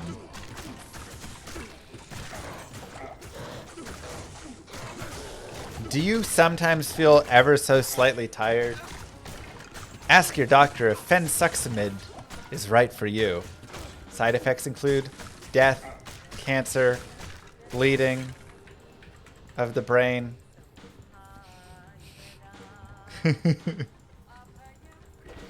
It's like, wait. Because I'm a little tired? I don't want to pick those up.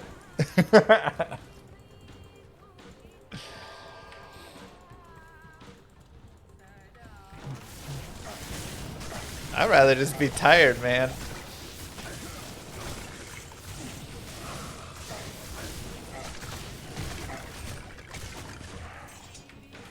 Common side effects include inability to sleep for 10 days straight.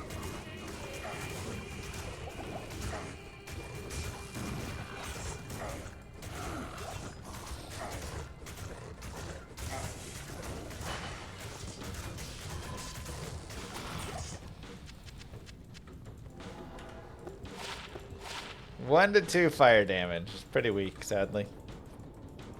One could get lost in here. The acne medicine that made people suicidal. Yeah. I'm like, I'd rather just have pimples. I'm good.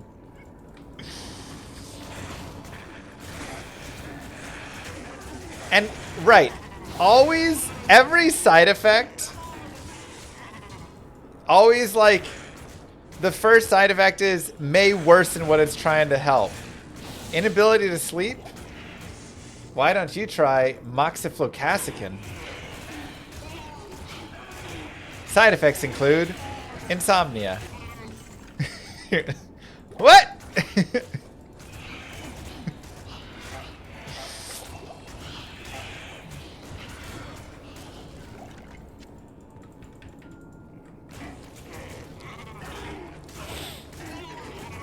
Paul Rosenbaum, thank you. Then 2 years later, you get the commercial. Did you use pancuronium? You might be liable.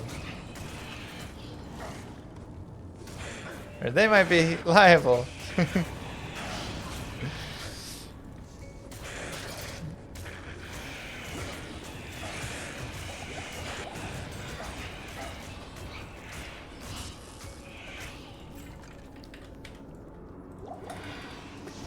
Alright, let's go repair.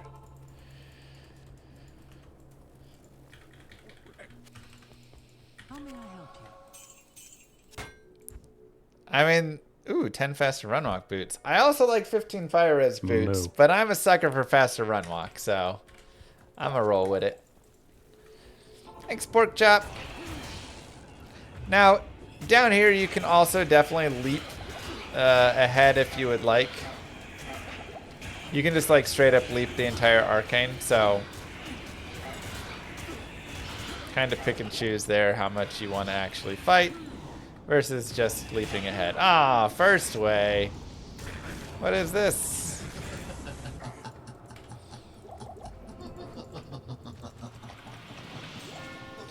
Now the symbols are always in the same order.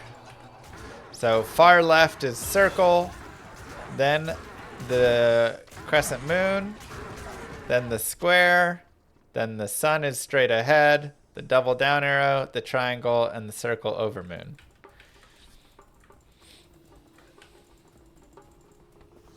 We'll continue with our damage. We're 1 level away from getting into frenzy. Go from there.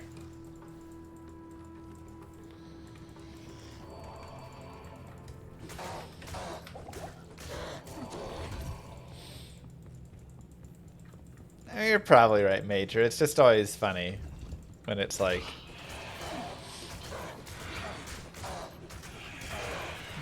Do you have itchy skin? Why not try Domperidon? Side effects include eczema.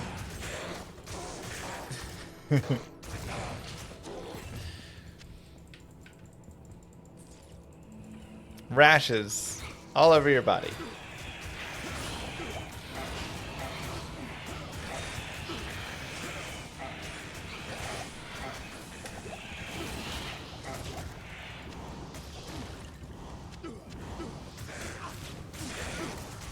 Do you ever toggle between walk and run? No. That's the thing. You never walk in the game. That's why defense is pointless, because it's just awful. No, not Domperidon. Domperidon.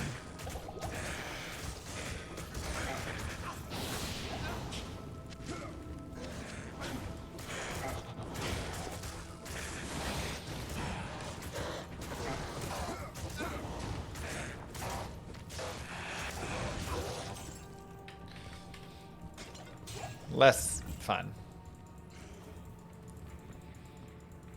You do walk in PvP GM duels. Is the bitrate locked on Twitch? I don't know. I'm streaming in 6,000 bitrate. Does it look okay? Is there an issue? You could walk faster than most could run once you get your frenzy charges rolling, but even still, you just don't really. Looks good enough to you? Good.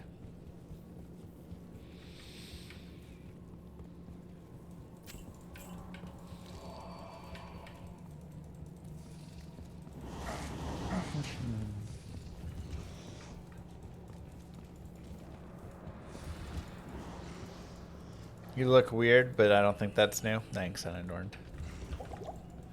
Who are you, my pharmacist? Next, you gonna recommend me Ozempic?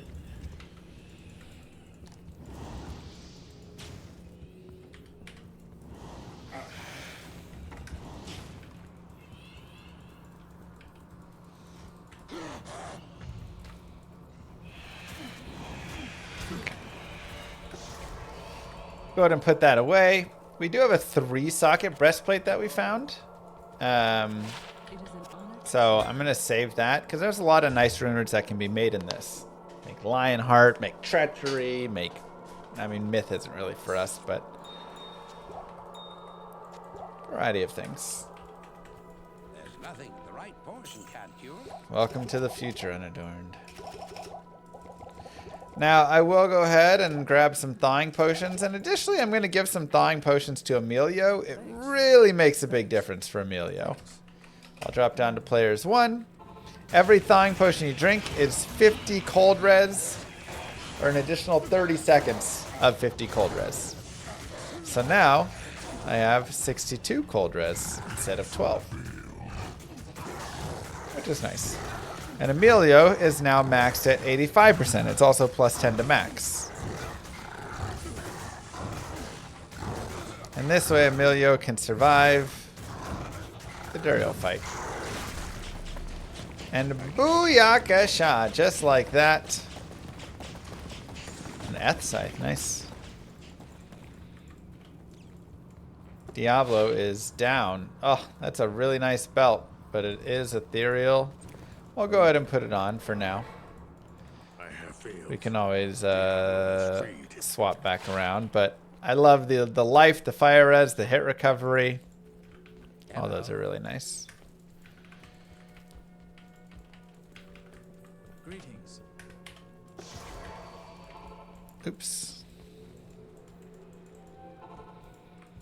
Forgot to talk to Jurhin.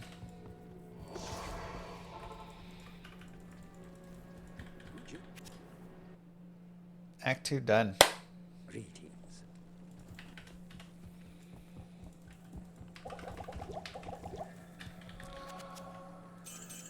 Go ahead and sell these. We got a new weapon for our mercenary. The poison damage on the other one is nice, but this has a big, nice ED boost with 9 max. And it's Eth, so we'll go there. And it is also time to shop for a teleport staff. So there's a few things about this. First off, we can just buy a really cheap staff and roll for it. You can save, quit, over.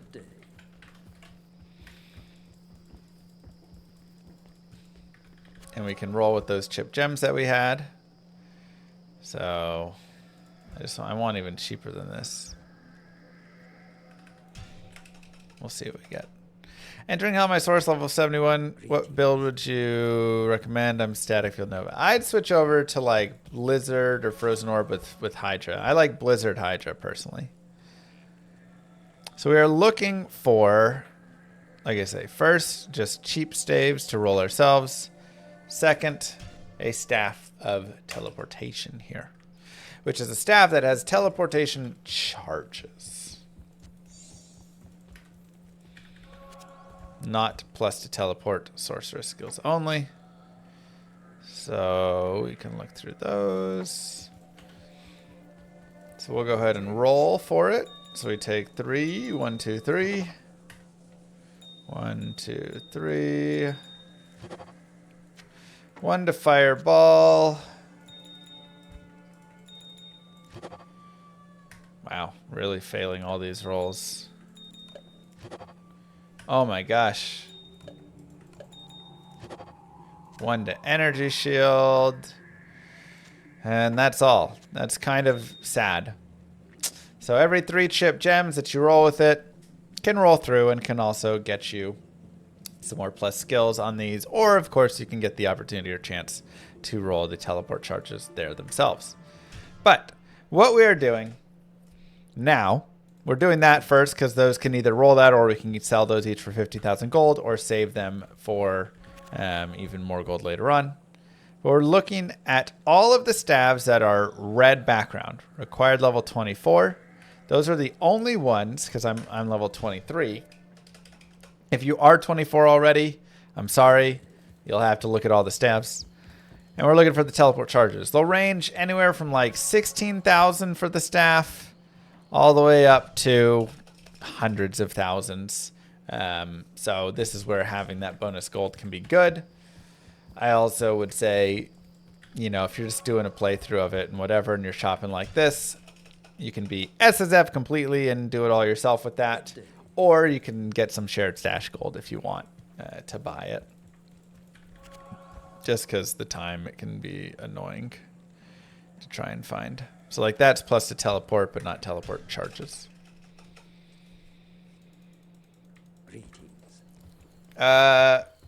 Personalizing at Anya, I don't think repairs anymore. It used to repair in LOD, but I think in D2R it does not. Maybe it's... No, I don't think it does. I think they removed that.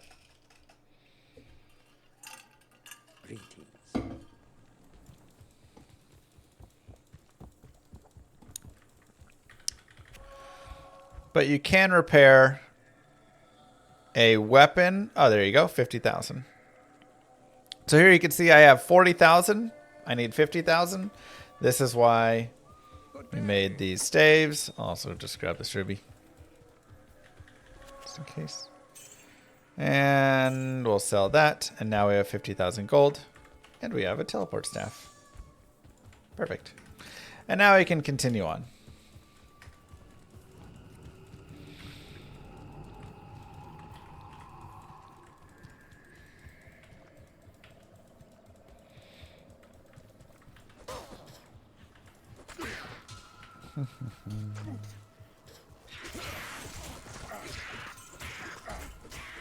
And that jade figurine, nope.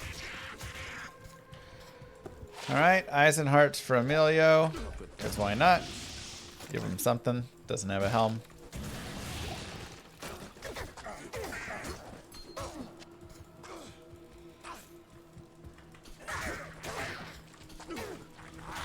Shopping music does increase your chances. However, there are copyright trolls now that have claimed that shopping music is theirs. And YouTube, unfortunately, trusts their word and makes you prove it every single time that they do not own it. And you can't just say like, hey, remember last time? You have to literally every time go in and submit all the evidence that this song is copyright free and here's why and when it came out and all this stuff.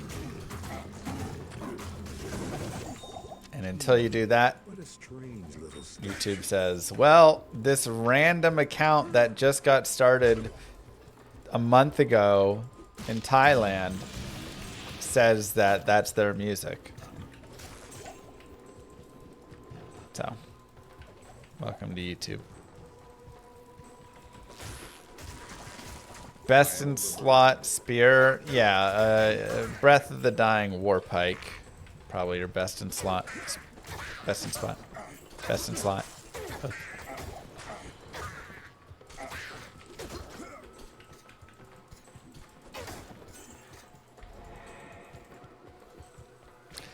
LOM RPG updates.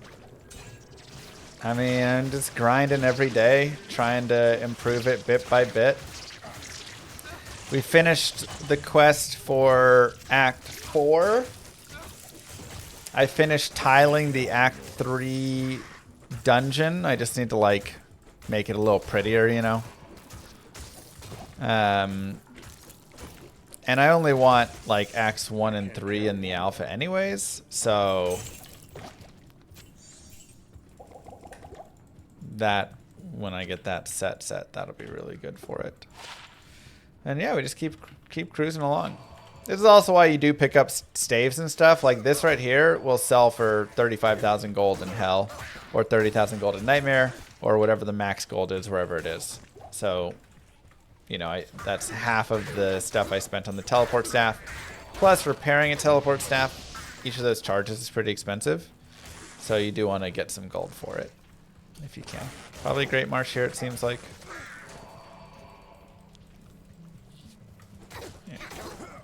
You can check forward. Did I play D2 in 2002, 2001? Never found natural Zod? I have found a natural Zod, not way back when. I used to play in like 2001, yeah.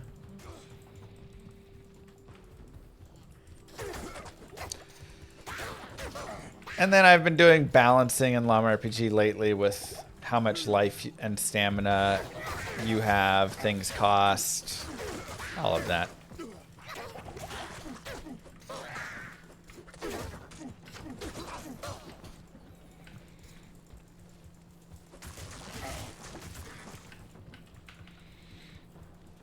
What's my favorite Runeword of all? Yours is Phoenix. Phoenix is a fun one. I really like Rift before Mosaic became a thing. That was a really cool transformation of that build.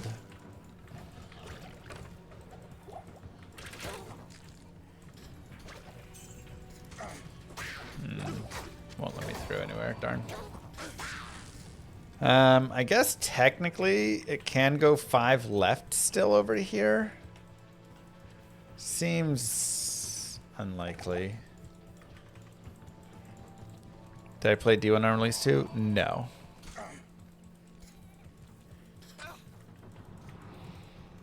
Look, if Moogirl could get 14-cent cookies, she can buy some cookies. Love your updates for the highly anticipated release. I'm like so eager, you know, to release more with it and do more with it and everything, but there's so many things. It's crazy.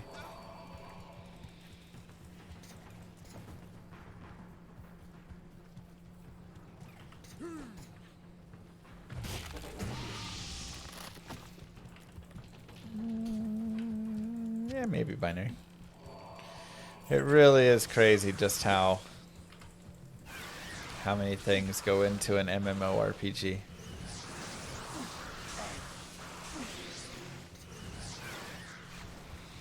I really should have started with an easier game, I'm not gonna lie. I should have started with a game that like doesn't have items or doesn't have spells or, you know.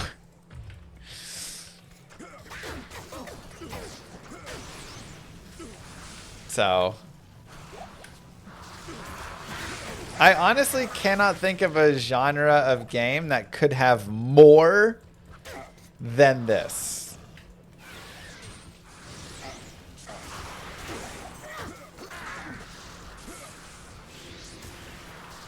Like,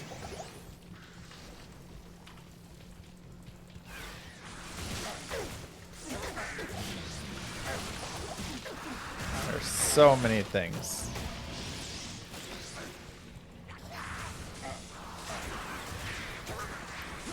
Yeah, a turn-based RPG with D2-like itemization, a unique combat system, and then MMO features. It's a lot. I am not a smart person. We can go ahead and try Player's Aid out here, see how it goes. Combat Shrine's actually really nice.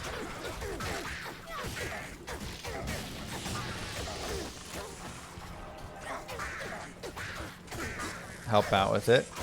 Get us some damage boost.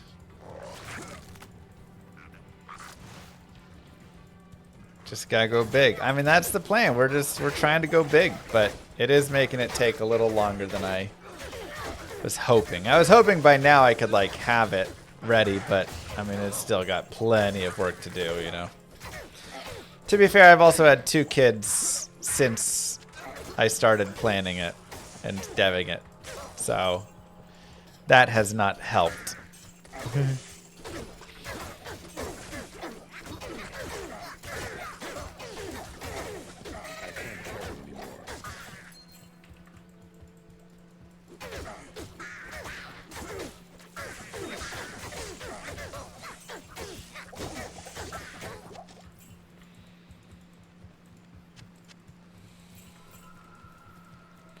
Is the Fire Source A-okay for Hell with Fire Thunder Charm? Yeah, the Fire Thunder will help a lot. It still will have some troubling spots, but that will do a lot for it. Okay, So we have 24, which means we can go back and respec to Frenzy if we would like.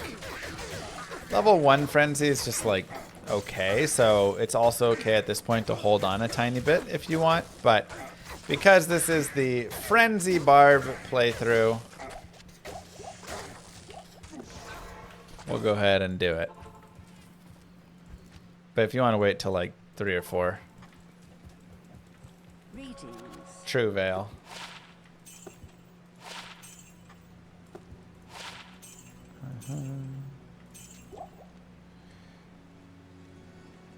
How fast do I think I can get a jaw from nothing online? Well, I got a Zod from nothing in 71 hours.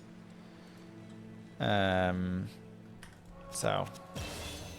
Okay, so in our respec, we know that we want to have that same, 41 strength, 35 dexterity.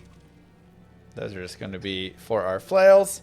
We'll probably need a little bit more strength or something in the future. Not going to put anything in energy. The rest will go into vitality. Now, we are going to go down to Frenzy over here. So that'll be our main piece. And if we take a look at Frenzy, we can see Double Swing, Taunt, Increased Stamina, and Berserk are going to be the base pieces there. We also are going to get 1 point into this and this. And we'll put a point in Iron Skin so we can get a point in Natural Resist at level 30. Otherwise, these are just all 1-point wonders. For War Cries, Battle Orders does become available. Again, at level 24, it kind of sucks with a 30-second duration. So that is a little unfortunate, but it is still really nice. Yeah, that's so tough, I also do like Battle Cry, minusing enemy damage and defense. That can also be solid. So you kind of got to do some thinking here. There's definitely a lot of options. I'm not going to get any leap attack anymore because I have the Telestaff. I will put at least a couple more points over here because we can see that we gain 5% damage but 8% attack rating for every point in Mace Mastery, as opposed to just 8% damage for points in Double Swing and Taunt over here. So I do feel like Mace Mastery, at least for some initial points, is worth it. Now the points of Critical Strike are lessened. There's still some nice attack rating boost, but the damage is a little less right there. Maybe put a few more points there. And Battle Orders may just be something we get a little bit later on. Like, these taunts are decent, but again, for only 30-second duration, I don't quite feel it's worth it yet. Let's go a little bit more attack rating for our chance to hit, and the rest into Double Swing. So that's how I'm going to end up settling on it. 8 Double Swing, 1 Frenzy, 10 Mace Mastery, 1-1-1. Nothing in the Warcry tree, but that can be future, and you can adjust a little bit.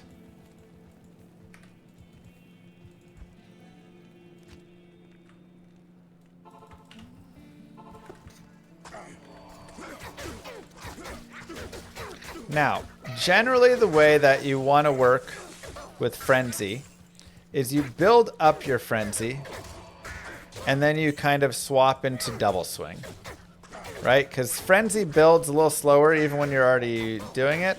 So you run with Frenzy on your left hand. This is also why some points in Double Swing can be nice. You run with Frenzy on your left, or on your right, and then Double Swing on your left.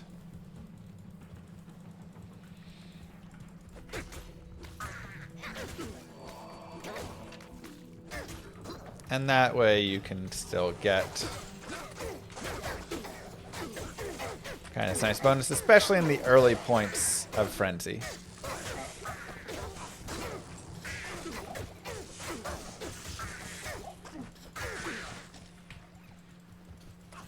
But you really just want to like alternate your hits, because every time you hit with Frenzy, it's a 6.4 second duration. So you just need to make sure once every 6.4 seconds you are hitting, once you've built up your stacks. And then you can Double Swing, Double Swing, Double Swing, Frenzy, Double Swing, Double Swing, Double Swing, Double Swing, Double Swing, Double Swing, Frenzy, Double Swing, right?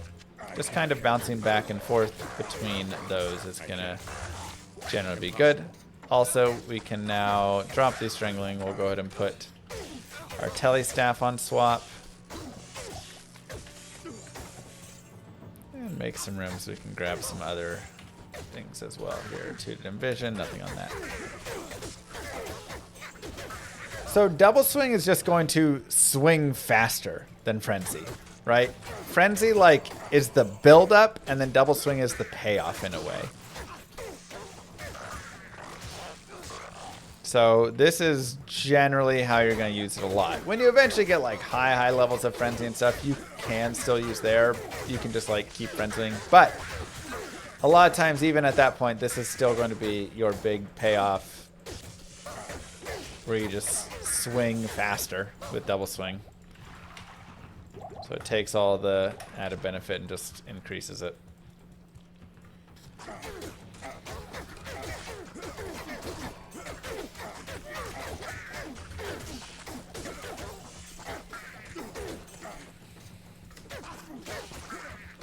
I don't think so, Ursus. The real payoff of Frenzy is the friends we made along the way. That's right, the friends he made along the way. Frenzy.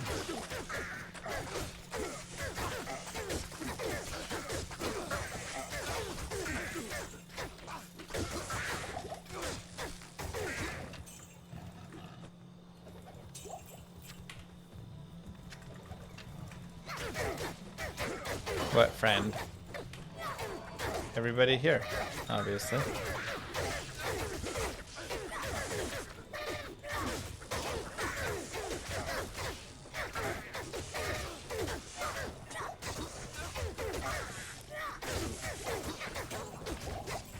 This holy blade does not belong in the hands of this Arca room.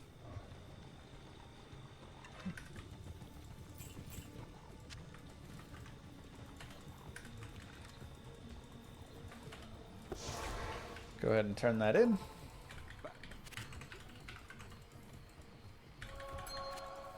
And 1 to max damage, but look at the resistances on that. Woo!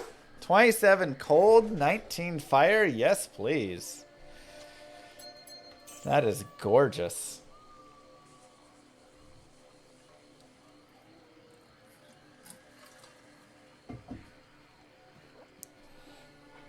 Wow.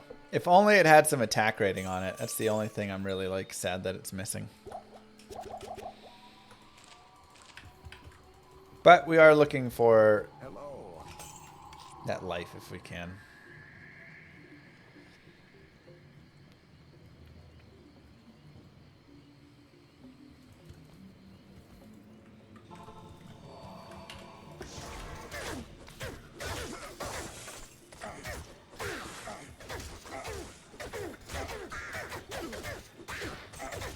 Yeah, where am I mana leeching from? I have the same question. Where am I getting mana leech?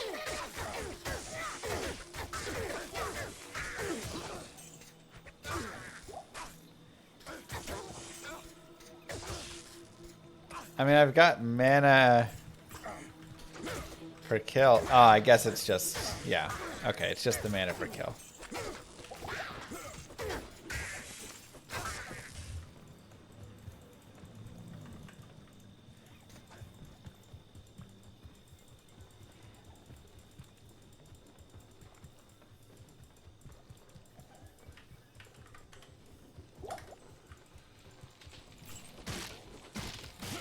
I thought I was leeching as well, but it was just the mana per kill.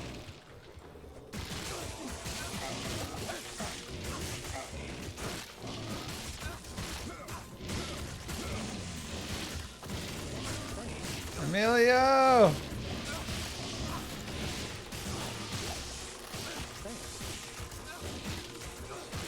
Feed him potions and survive. Let's go. Okay, level up. We'll put another point over here into Frenzy. And maxing Frenzy is going to be our main goal with all of these pieces.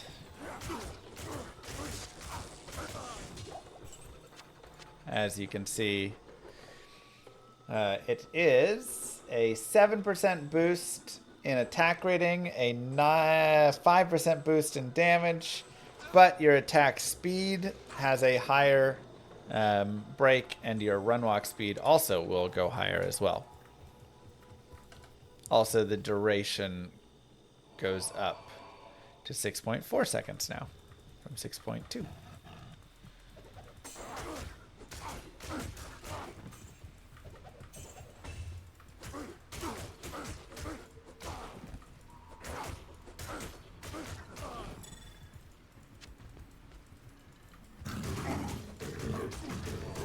And we'll continue over here. Our attack rating is still 95% chance to hit. Again, we are leveling pretty well at level 25 now, so that is a main, focus for that.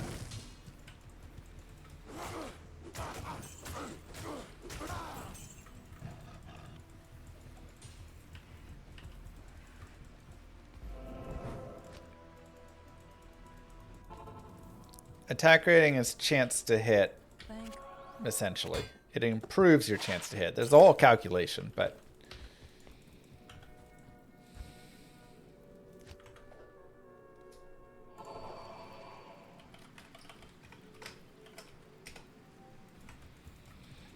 wait, we need to go back to the teepee.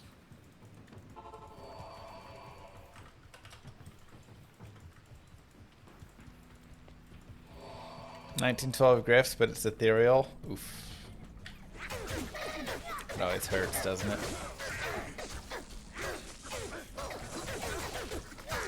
Would love to see and not understand those formulas.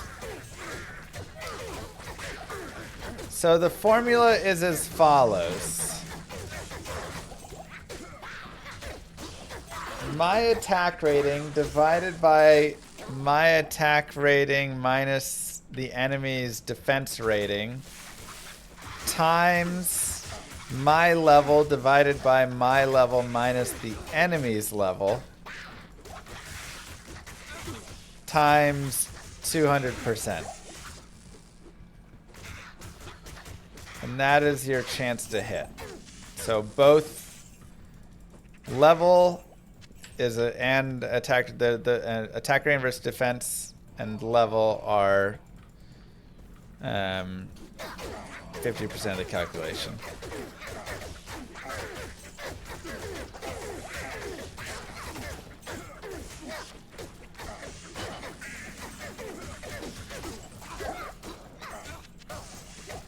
Is it a plus?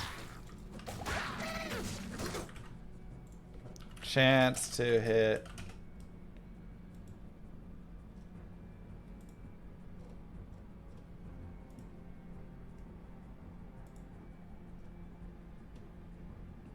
No, I was right.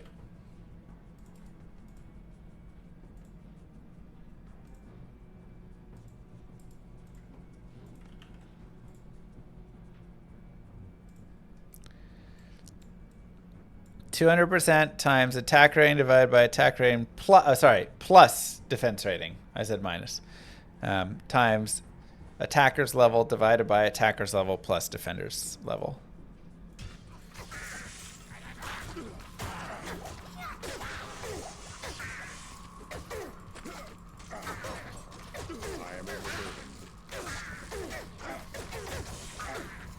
Yeah, Lamuggy is kind of pluggy. It's not quite the same, but it gives you the general idea.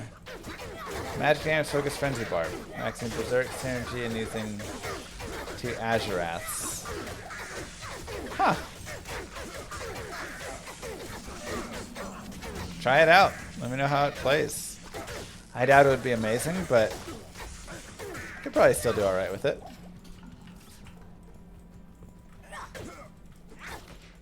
Who came up with that calculation? The D2 devs.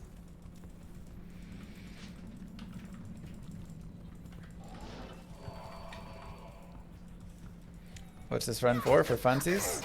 Just a guided playthrough, so What you can do is you can make a Barbarian and follow along.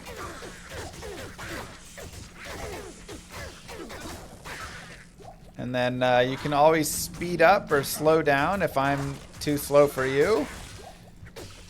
Or if I'm too fast for you, you can just speed up, slow down, whatever it is, so that it fits your pacing.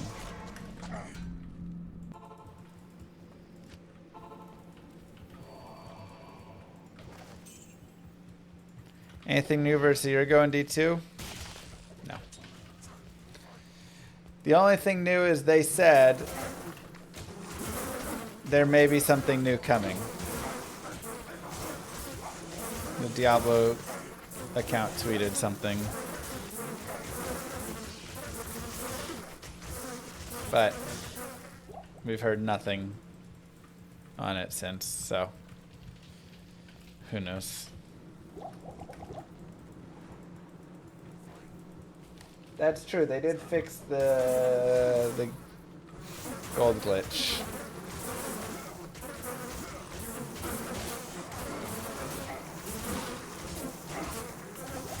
Is it okay for a skill to only last 6.4 seconds? Does that make it disappointing? I think 6.4 seconds is plenty of time. And the users of the skill need to just be more accepting of that. And recognize that that is plenty average of a time for a skill.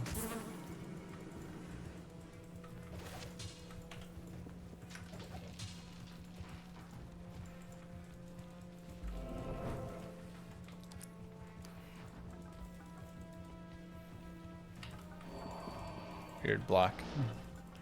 Alright, so in the Bazaar, if you want to level more, Battle Maid Serena exists.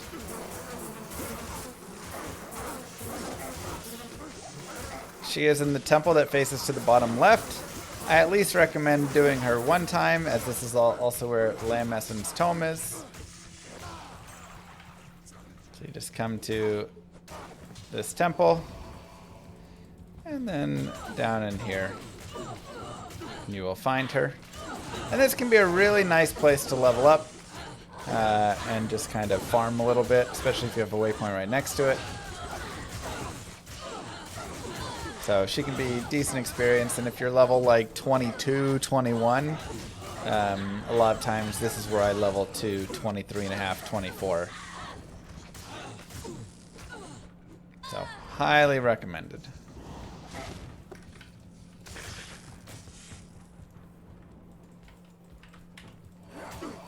But since we are almost 26, that's plenty enough level we can just move forward.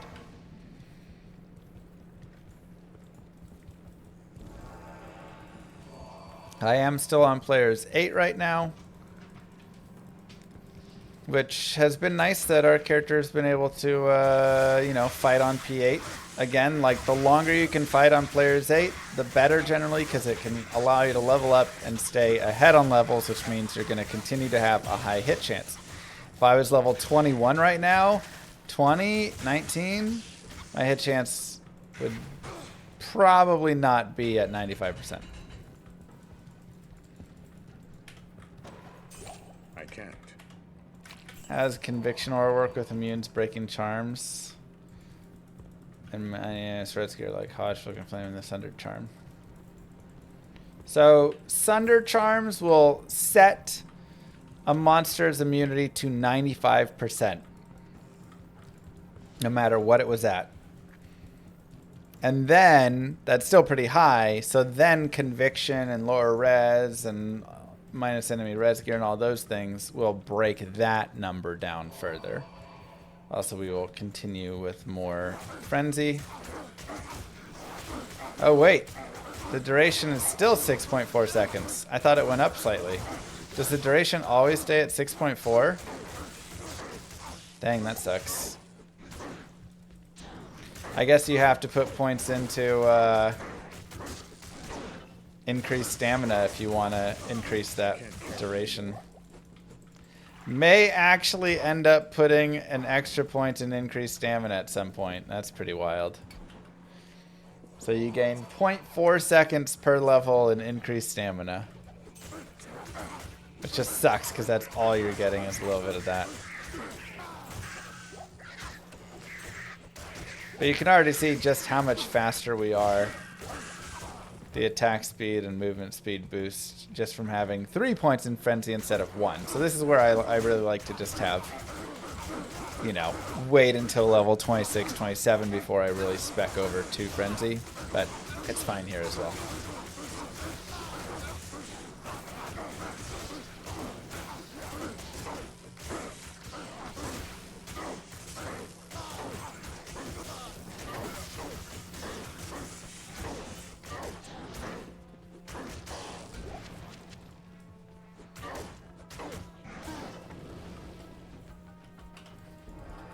We will drop down to players 1 for Travincal.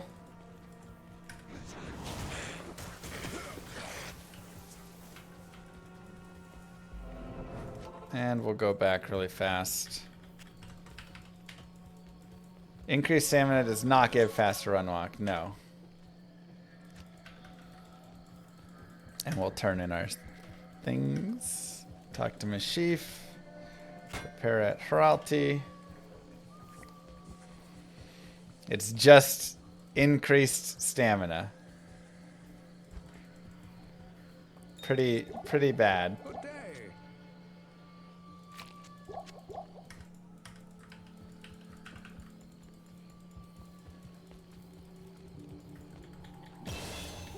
That'd be nice and adorned.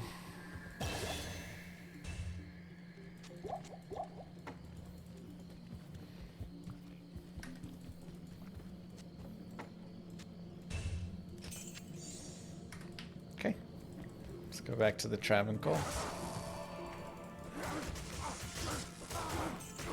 Yeah.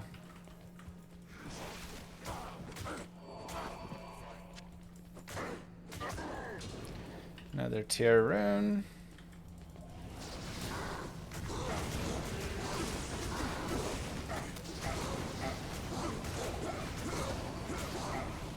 Now, again, one of the really annoying things is they will heal each other. So you either need to kill them very quickly. Also, your mercenary will probably die because Hydras are super good against mercenaries. Or have enough of them engaged in fighting you that if they're close enough to you, they won't spend their time healing each other.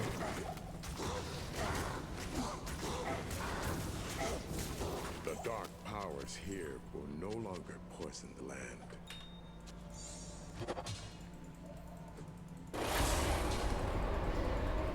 Check out the assault helmet. 2 to increase stamina.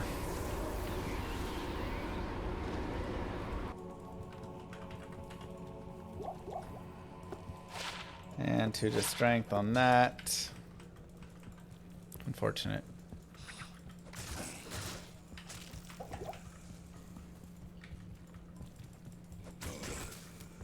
We'll just stick on players 1 here. Go more vitality.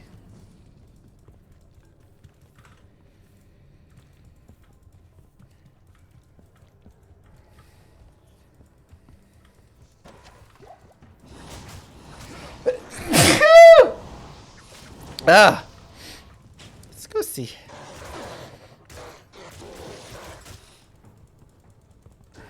Now, one thing, again, for farming is farming in Duriel and Mephisto and normal are not actually terrible on the Barbarian because you can get some nice things like Hisaris boots and Gorefoot. You can get Hisaris belt, which can give you the double Hisaris piece. You can get Blood Fists, which are really great, of course. You can get, you know, Death's belt and Death's hands, and like there are some nice pieces for this character there. So highly recommended. Picking up the waypoints. Isn't Life Leech a must for this build? I wouldn't say it's a must. It's definitely helpful, but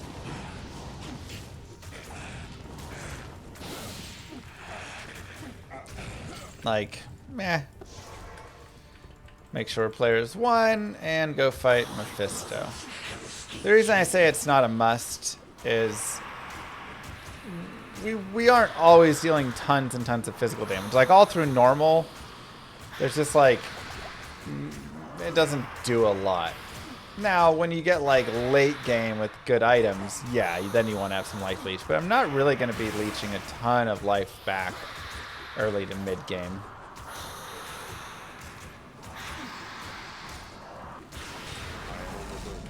Dang. Maybe now the world will have peace. Still nothing. I am overburdened. Sure. Of course, Slim.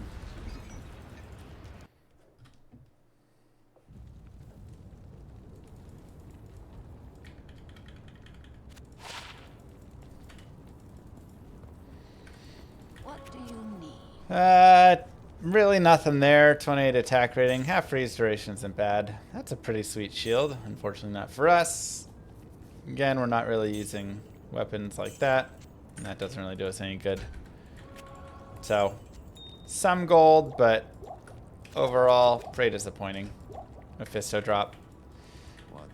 I'm also not running a lot of Magic Find. Now, one thing you can do for Magic Find is just go shop some. Go shop some gloves. Go shop some boots. Put some topaz in a helm or in an armor and just use that, right?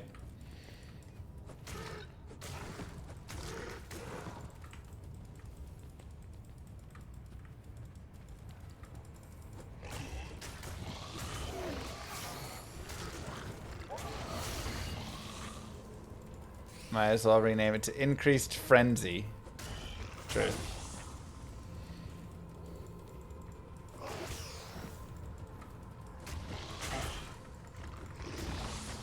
The original guide was Intro D2.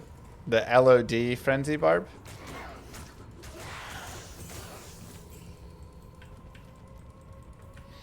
Now, I'm just sticking on Players 1 through most of Act 4 here because Act 4 is pretty brutal.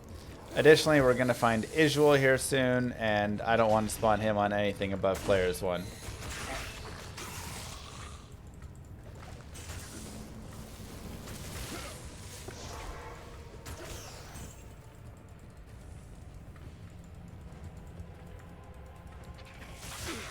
Frenzy can be used in conjunction with Throw Barb, though, yeah, because it builds up all your attack speed. So you Frenzy, Frenzy, Frenzy, then you throw, throw, throw, throw, throw. Can actually be a pretty decent combination. But obviously that build is much more of a Throw Barb build. Back to the days when Llama is discussing politics on stream. What was that?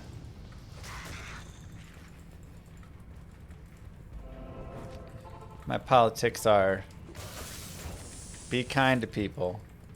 Don't be weird. Don't be selfish.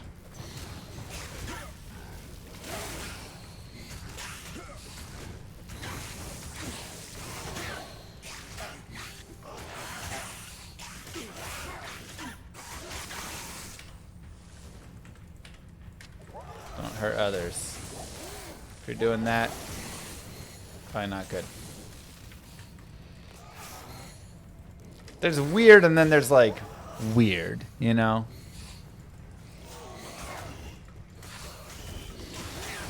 Like you can be weird, but don't be weird. You get it?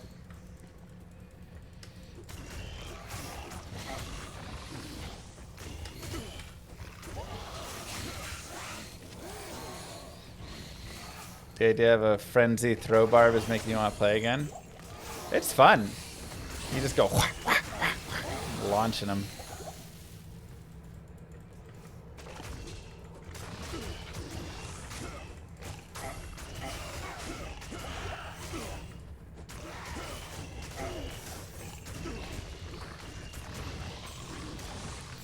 Right. Like you can be weird, but don't be on like Diddy's party, you know, attendee weird.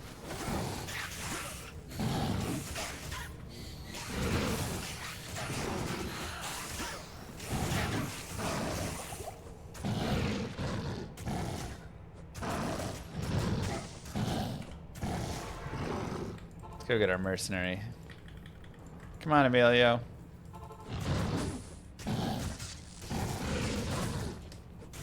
Right. The Holy Freeze Paladin deal enough aura damage like Tessa? No. You don't do enough damage there from the proc ticks, but you still have nice damage and it's still very defensive, so. Llama isn't Asmongold. This is true. I am not Asmongold.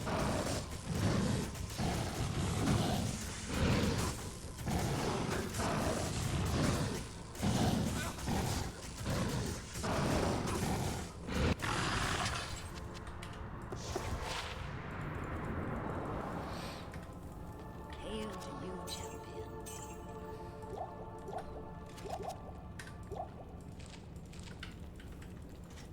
Can't smell my room through the camera. Yeah, I hope that is never a thing.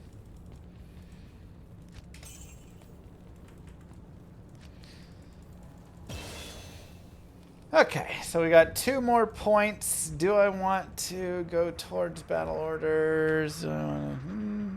Increased stamina. Do I want increased stamina? Oh god, that's such a... I hate that that's something I'm considering. Another 0.8 seconds of duration. I think the damage is worth too much. Maybe the Mace Mastery, because I really want to keep my... Yeah. I'm going to go with the Mastery and try and increase my attack rating.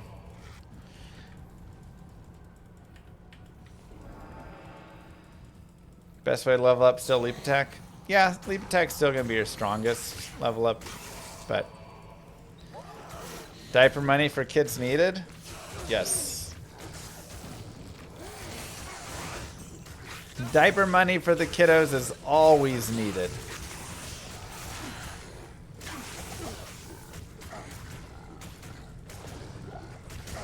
Those kiddos have so many diapers. It's wild.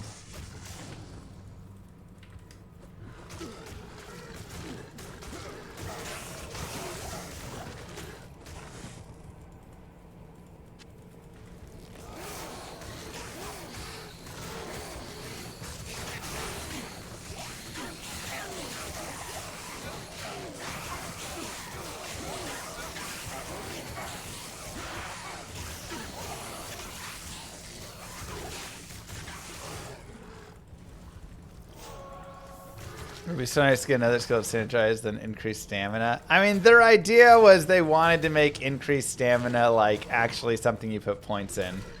But God. Why?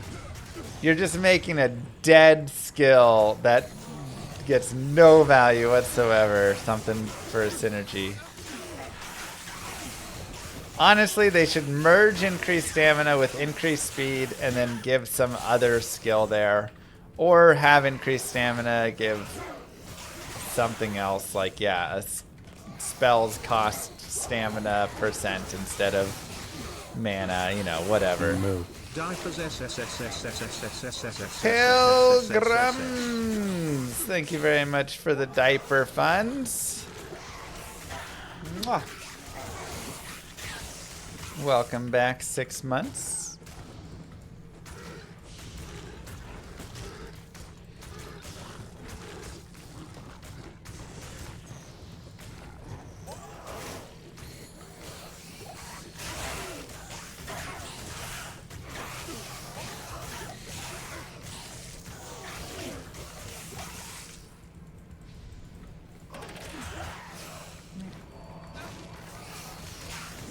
Moving along nicely here.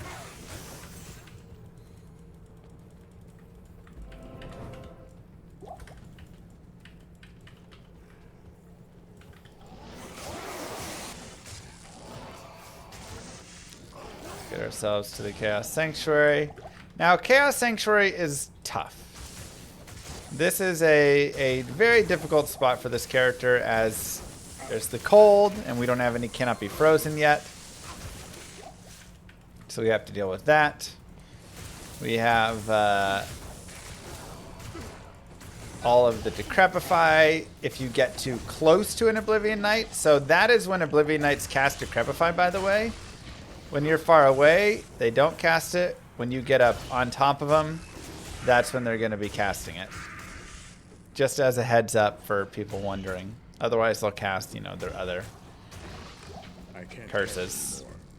So a lot of times what you want to do is wait for them to cast something on you, and then kind of as they do, then you like charge up to them and try and put them in hit recovery before they can start casting again on you.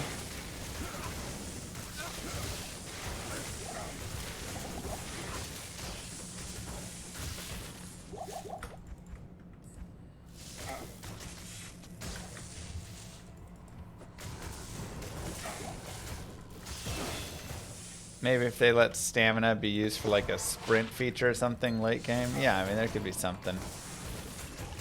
So like here, I want to stay away. He's cast. I charge in and kill. He just fired. I charge in and kill before he gets his Decrepify off. I can't carry anymore. And that's kind of the focus, right?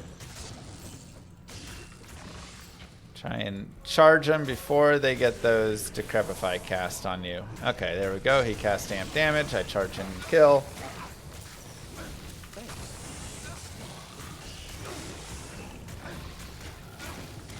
Moo. Cast. Kill. Ah, dang it. We tried. Oryx, thank you. I think having barb skills just like use stamina a lot would be a great way to implement them. Because he's so non-mana reliant and dependent that it could be such a, you know, interesting thing, and then some of those other things make more sense. T-Wolf, thank you as well.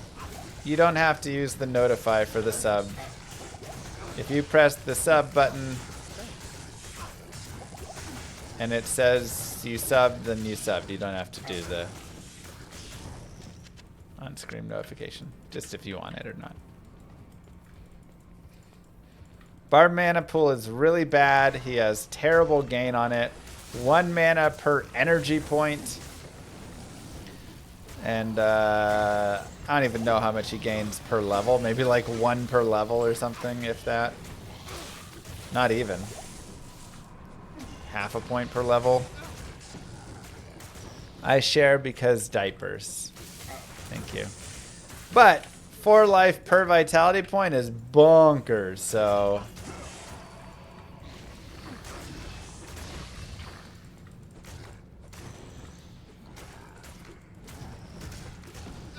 And we're done Project Diablo with the Resurrected graphics. That's never happening. Senpai's already come out and said that won't happen, so. 10 hit recovery, 8 life. I guess it's time to swap over. Babies also shared their thanks to diapers. Dada, I have a gift for you. Pretty much.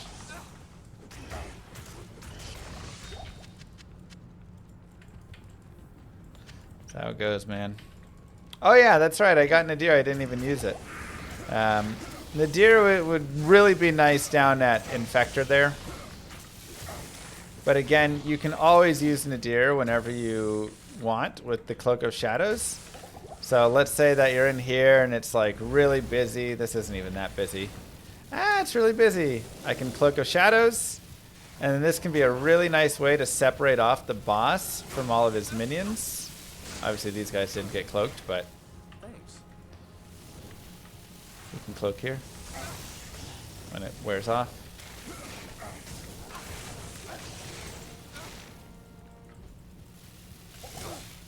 Cloak of Shadows.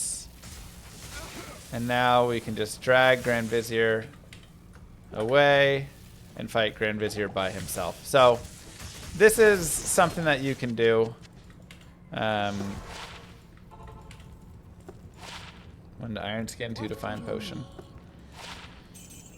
There's a little bit of Mana Steal. Don't really need it. In the event that you feel like, the mobs are too much on top of me and stuff, then you can use that there.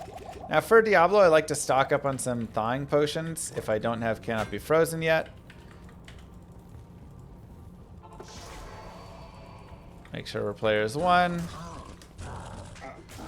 And if you can, stay on the opposite side of your mercenary, because your mercenary will get one shot by that. So if you stay on the opposite side, then your mercenary can stay alive for the fight. And then here, whenever he hits you with his right hand, with the cold damage, you can just drink a thawing potion.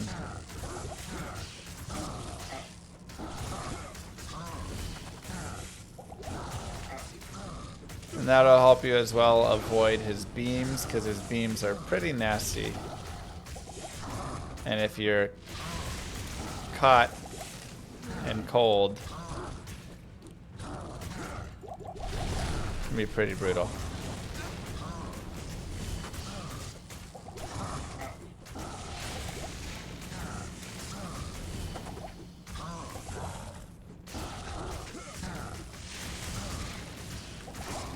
And just like that, give yourselves the clap, everybody. I just discovered why you get a free Prime sub each month if you have an Amazon Prime account. All you have to do is link your Twitch to your Amazon account, then you can subscribe with Prime. This message was brought to you by The Mask. Please consult doctor as individual side effects may vary. Thank you very much, Scripted. Colwyn's Point kind of sucks. Really high requirements. No enhanced damage, or 70% enhanced damage. Really pretty weak. So we'll leave that be. That was a nice armor that we found right there. 44 to life, 6 fire res. Honestly, you can also use that on yourself if you want, but we'll give it to our mercenary.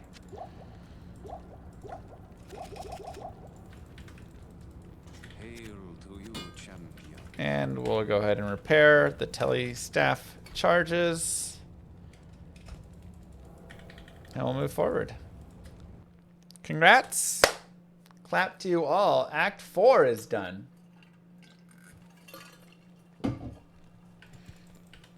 Yeah. 75% poison length reduction is also really nice on that.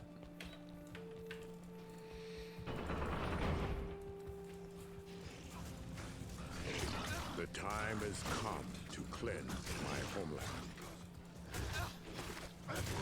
Now we are level 27, which is pretty solid. We'll gain a level, obviously, at Ancients, so that'll put us 28.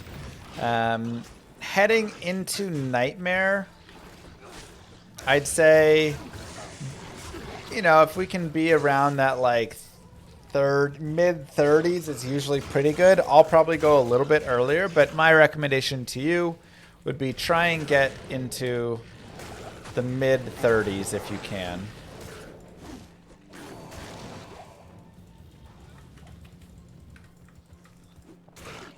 You could also go all the way to 40s. As with many of the other playthroughs, the best place to do this is going to be Eldritch. That's just kind of your classic, right? Always your classic answer.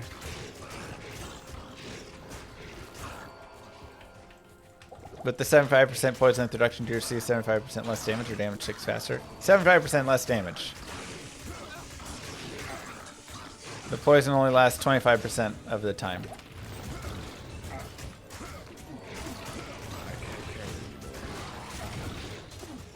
$17 to life, Grand Charm. Good enough for now. Probably trash it eventually, but for now we will take it. Moo. Ignotus one with the Prime sub as well. Thank you guys. Charsy's like, where the heck is the Malice at? I swear I saw him run by.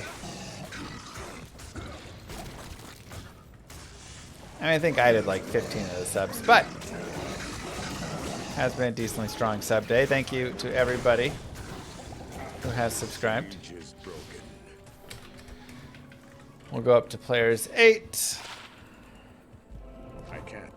We'll go back here. Actually, let's go to players 1. 7 cold res. We'll go ahead and turn in the Malice. I'm not going to imbue anything yet. I could try and imbue some boots or something, but I feel like we'll wait on our imbue and probably try and use it on a nice belt or something later on. Prime subs are still a thing, yeah. Let's go to the river.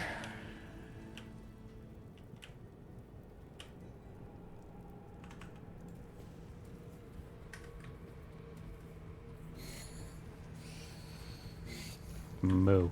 Thanks, Don. Kuna with the Prime sub. I may end up crafting some gloves. I'm sure I'll try crafting something along the lines of that. Get some crushing blow gloves or something like that. Maybe craft a blood ring. We'll kind of feel it out.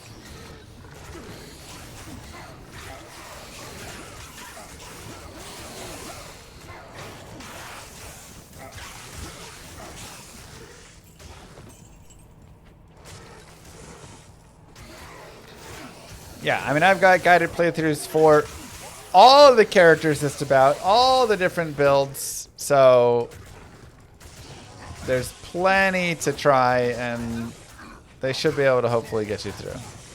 Crafting is really fun, even though it's like 99.9% of the time trash.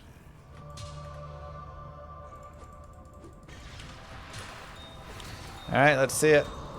Amrune, wow, the highest rune possible. So whenever you get a dope rune, my recommendation is always go Good to see you. and just like look up the rune. I think Diablo Fandom's a decent one. And look at the rune words available, right? So CTA, that's nice, but obviously Istome. Tiertal Am for edge, but that's missile weapons. Eternity no, Hajj no, honor, yes, so we like honor. King's Grace, yes. Lawbringer requires Lem and Co, but is decent. Myth is Hell Am Nef, we'll take a look at it at the very least. Peace, we can take a look at as well. Spirit is obviously nice. We'll take a look there. And Strength. So there's actually a lot of rune words with Am, and we can take a look at all of them. So Honor is great. Honor is what I'm aiming for. 5 open sockets, Amel, Ith, Tier, Soul. All of these are achievable in the Nightmare Countess or earlier. And so that's a nice, easy way to go farm this. 160 ED, 9 min, 9 max, Deadly Strike, which is double damage 25% of the time. 1 to all skills, which is helpful. 250 attack rating, some lifesteal, some other benefits. Very good if we can put this in some sort of exceptional weapon. I love Honor. So this would be a big aim of mine. King's Grace, 100% ED. A little bit of added damage, 150 AR, 7 lifesteal. Nice damage versus demons and undead as well, so kind of more there. 3 open sockets, Amral Thol, swords and scepters. Not as good, but still decent. Myth is the barb armor for the +2 to barb skills. The problem is that's pretty much all that it is +2 to barb skills. Chance to cast taunt and howl on striking is like, okay, but whatever. A low replenished life, little tactics damage, whatever. So,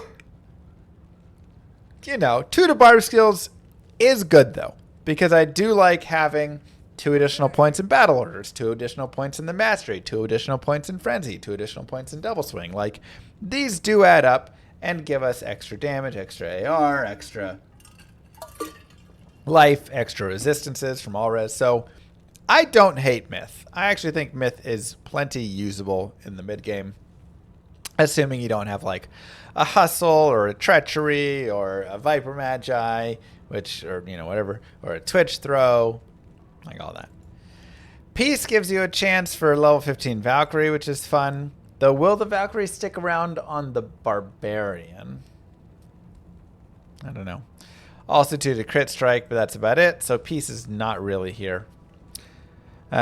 Spirit is nice. 2 to all skills with some hit recovery in that. But you're not getting really any damage. That's the problem. You just get like a little poison, a little cold, a little lightning. So it's really a caster's weapon here. So we aren't going to go Spirit. And Strength gives us not much ED, but 25% chance crushing blow, which is really useful against bosses.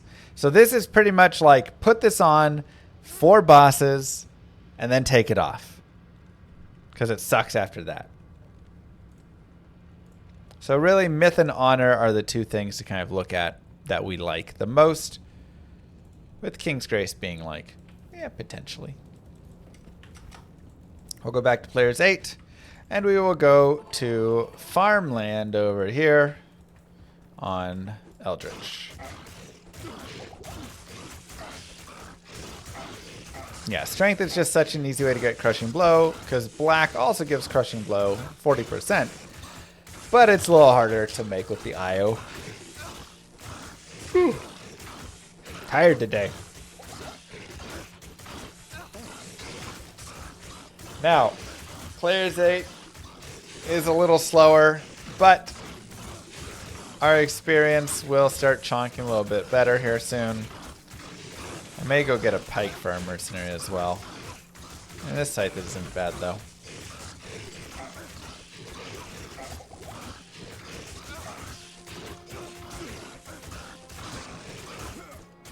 But this is Barb Life. This is kind of what you signed up for. Would you buff Myth though, or because the runes are so low it's fine? I mean, I'd probably buff it a little bit. Give it like a nice life boost or something.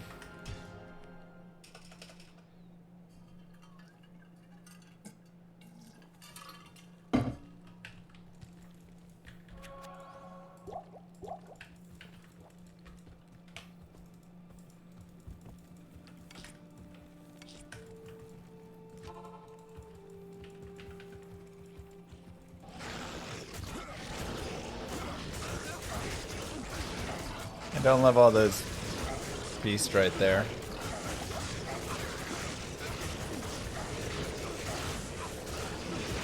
Is the Act 3 mercenary viable due to enchant to improve AR? Like, it's okay. I'd rather have a lightning mercenary that uses static though here instead, because static is really good on P8.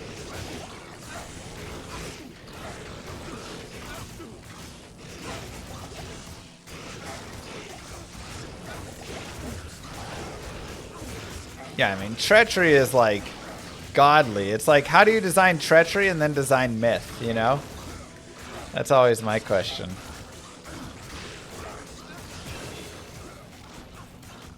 Attacker takes damage of 14. Wow.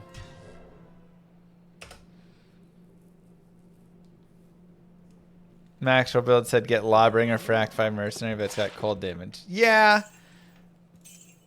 This is why I use all the Icy Veins guides. Also, I wrote all the Icy Veins guides. Treachery is useless on a Sin. It is kind of funny. I wouldn't say it's useless on a Sin. It can be annoying when it like overwrites a little bit.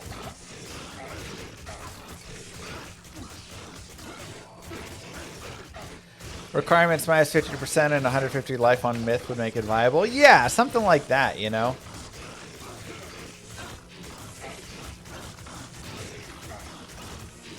I'm just using 2 flails, Malice and Tal Tal.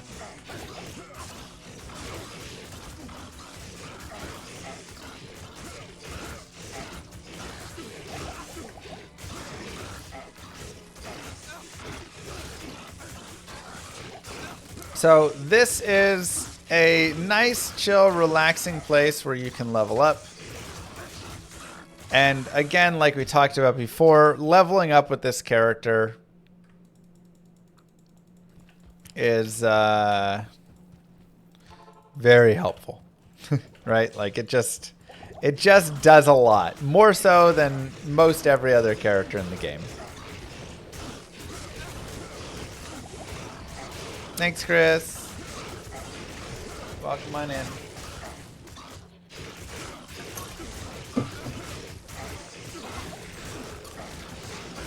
Go farm a Ko and make hustle. The problem is Ko-Rune is not farmable until Hell Countess. Otherwise, like, I guess you can run around Lower Kuros and pray that it drops or something, but... How would I buff Barbs? Just the base weapon damage needs to be improved, and the attack rating formula needs to be adjusted. And I think that makes them great. Like, they're already... okay. They're slower, but they're okay. The big problem just lies in that they kind of really, like, there's not enough damage on weapons.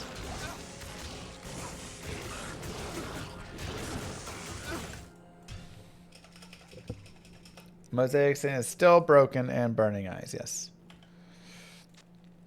1 to find item, 1 to increase stamina. Meh.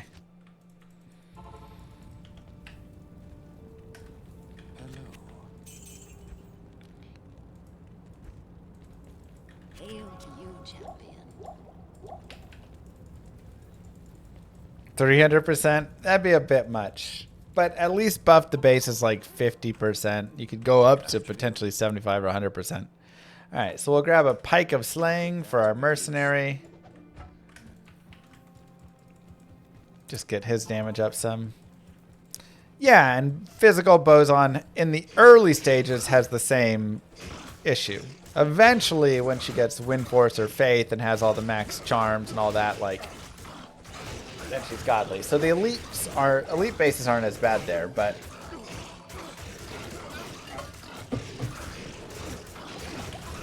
you have to be careful with that.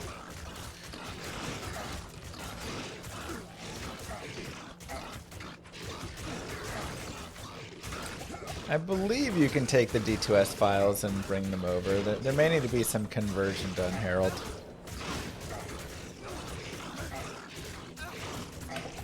No news, Andre.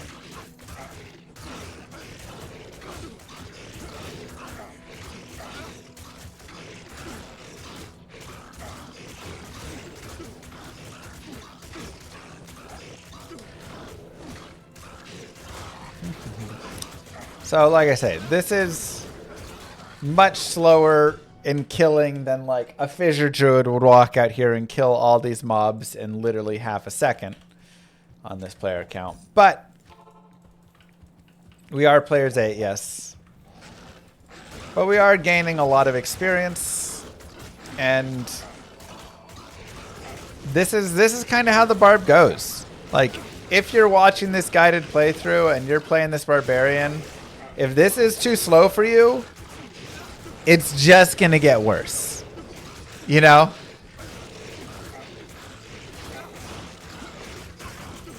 Like, that's kind of how you have to realize it. It's gonna be slow paced. There's gonna be some spots where we go and do some farming. And honestly, that's kind of the fun of the character. And so that's where you have to, you know, adjust your mindset, or if you're, or not, right? Again, if you just don't enjoy it, then you don't enjoy it. But it's what I actually really like about the Barbarian, is that it's a more intimate game experience. Yeah, it's slower. You're really grinding through. You're really, like, you know, you're working hard for each bit of it. Can you go Axe Mastery instead of Mace Mastery? If you're running axes, then yeah, go Axe Mastery, sure. I like the dual flails, so they're really good damage early. But when I get to Nightmare, there's a good potential I respec if, you know, I find some sweet axes or something.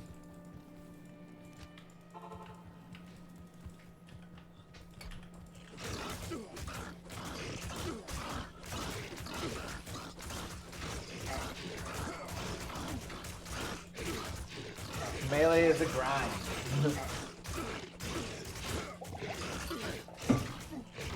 And this is where I'm saying you can also really be grinding in other places and ways as well, right? So you'll go and you'll grind Mephisto and do 50 Mephisto runs or something, and they'll be slower than a sorceress. And then you'll drop Ariettes, or then you'll drop, you know, Spirit Shroud, or whatever the heck. And you'll be like, yes! You'll drop Butcher's Pupil. And that feels really great.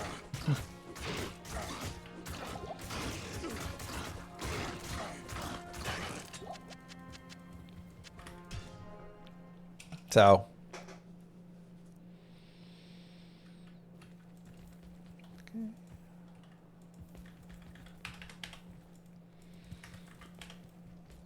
yeah, like At your service. you find Saigon's gloves and Saigon's helm.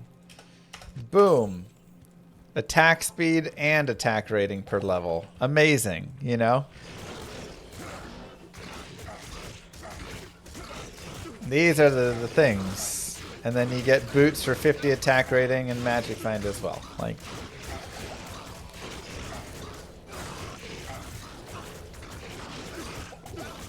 so this will be a slower guided playthrough. It'll probably be broken up into multi-parts, like 4 or 5 sections instead of just the normal 3 sections.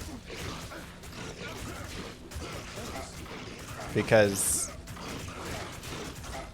it moves slower.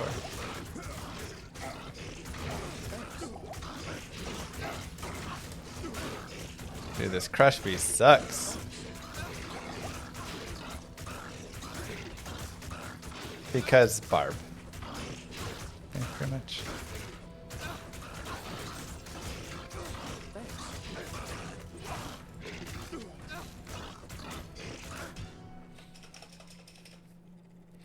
Doing full P8 as Amazon, level 55 and Nightmare. Nice.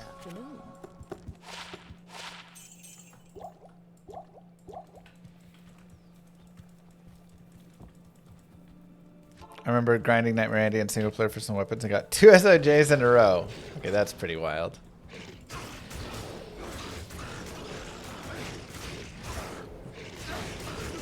Even Heart Carver could help. There's a lot of things that'd be great.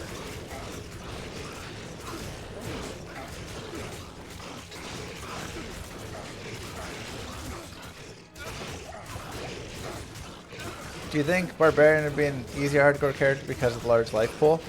Barbarian is a decent hardcore character, yes. Now I think like Sing Barbarian is really where it starts to get really good, because then you're also able to stun everything, you have a big life pool, you're in the Warcry tree. But like, we also haven't died on this character yet or had any really like scary moments, you know. Diablo is probably the scariest.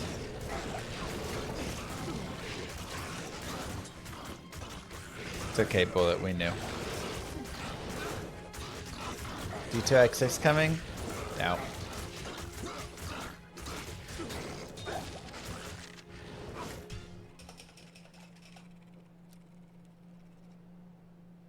What the heck?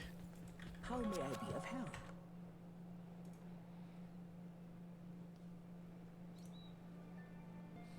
What is this?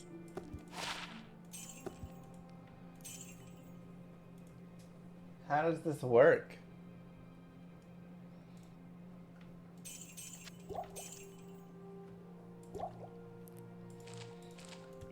Huh. That put us in a call. Do you guys see anything different? Moogirl just did stream together with me.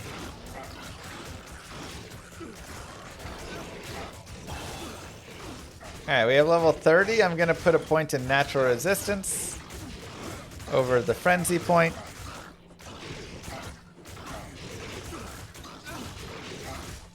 I actually literally have no clue how that works. I'll just leave it. I've never seen that before.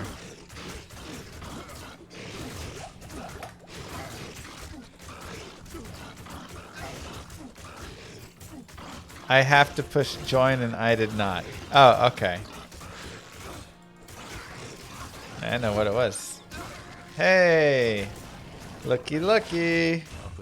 Dual eyes and hearts! Wow!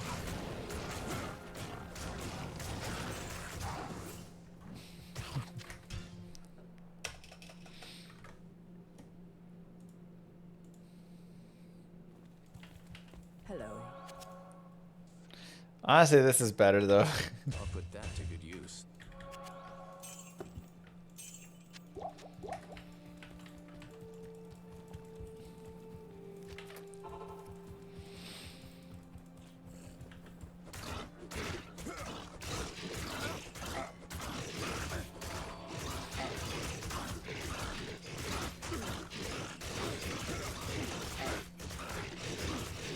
What's the most mess set early on? I mean, Cathan's is pretty meh. There's a lot of them though.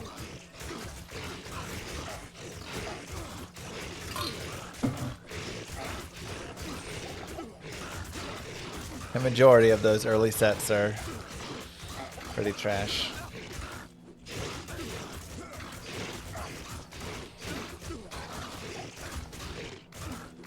Good life leech on the Cathans, yeah.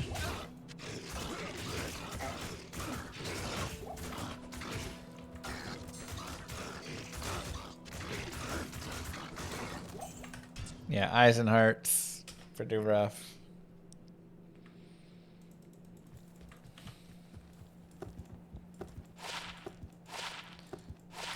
Can I help you? Sell those guys. Repair. Now, again, when you are here, you can take this for as little or as long as you want, essentially. You can farm straight up to like level 40 here off of Eldritch if you want. I'm probably pretty happy with about where we're at.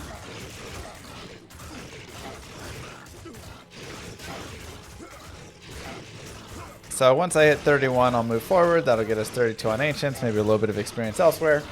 And that's decent enough to head forward. We'll be going through Nightmare Countess, farming for runes and stuff.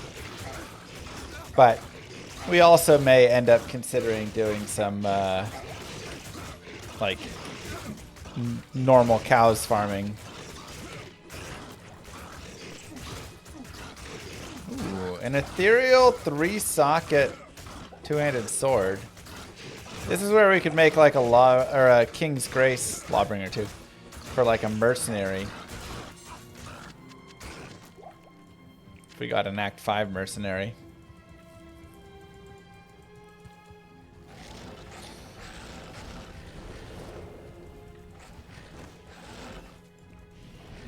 Berserkers is okay. Sanders is okay.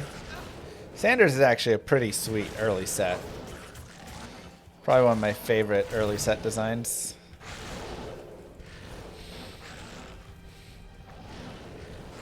You got useful gloves and boots and a helm.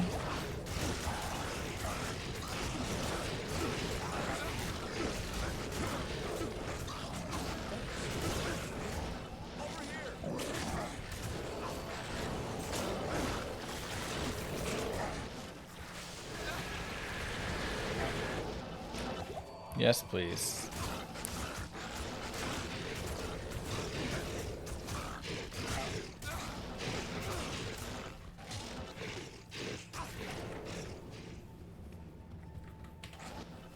Yeah, we'll keep the Blessed Name Mercenary.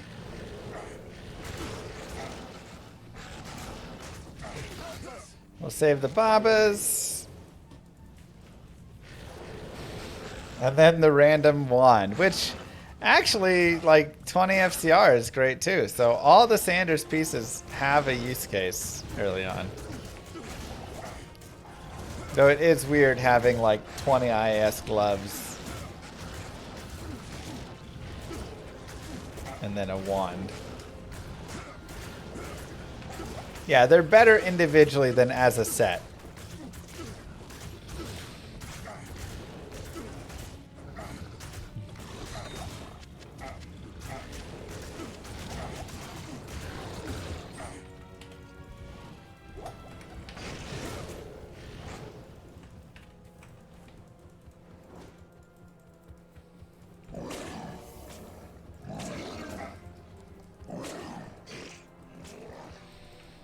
Like, you just can't have a wand and IAS together. It just doesn't make any sense, you know?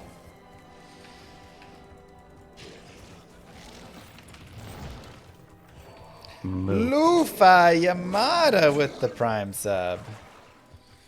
Thank you very much.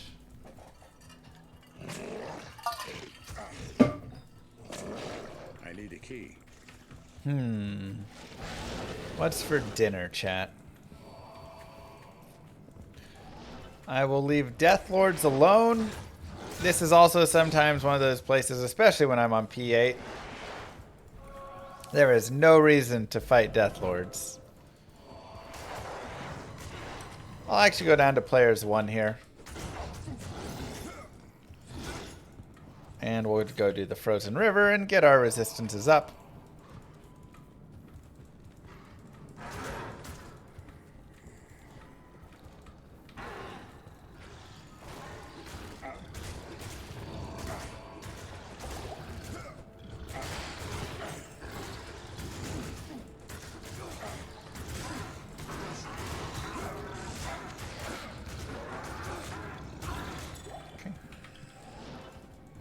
Nice and easy.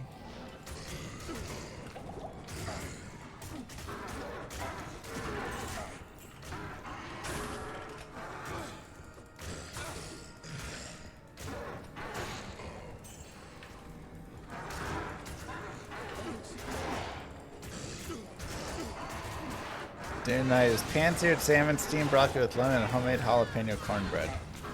All right, where do you live at? I'm on my way.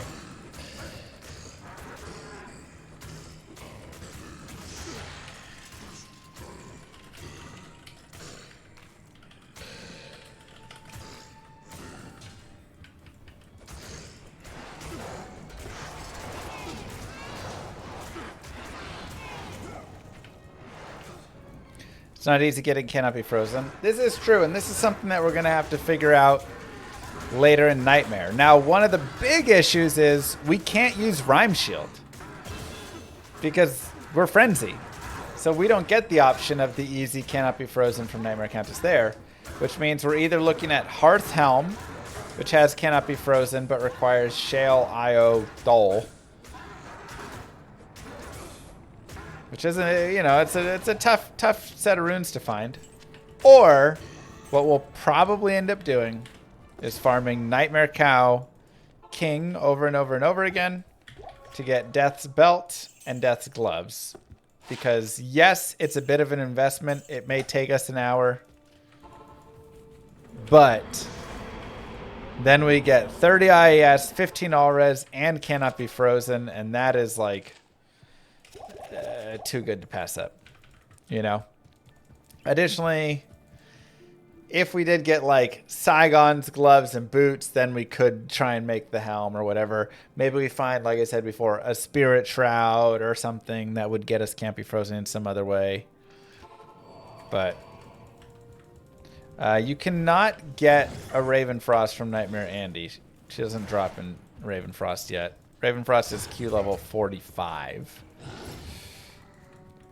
Duriel Shell would be really sick. That'd be like a Nightmare Mephisto drop, though. So, again, this is where I'm talking about. You have to do some farm on this character.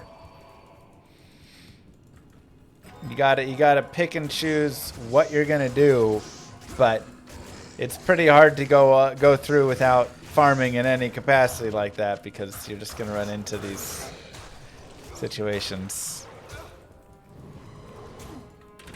So choose where you want that farm to be.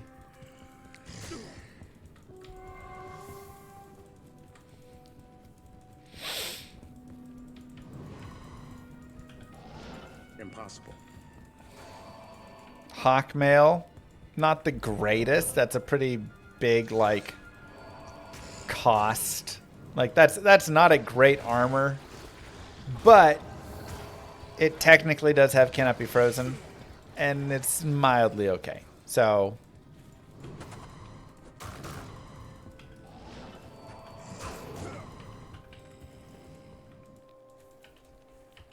100% Trooper.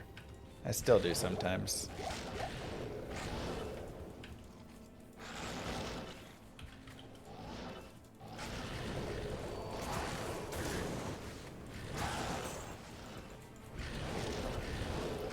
like I say, Hearthhelm is kind of your new easiest way to get it if you do want to go down the rune farming section.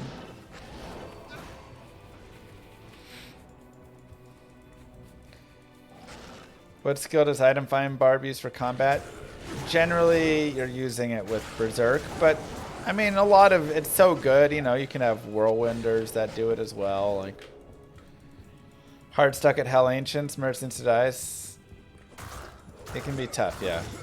If you're only cold as well, the biggest thing you have to do is separate them.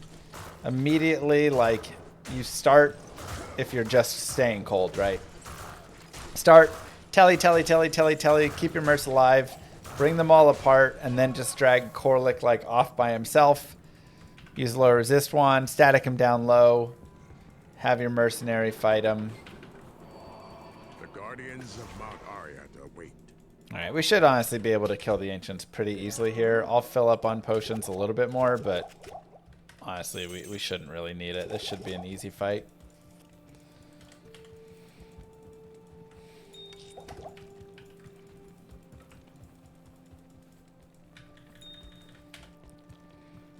Bulwark would be really nice as well, yeah. If I could, like, save that helm slot. Alright, let's show him who the Barb King is.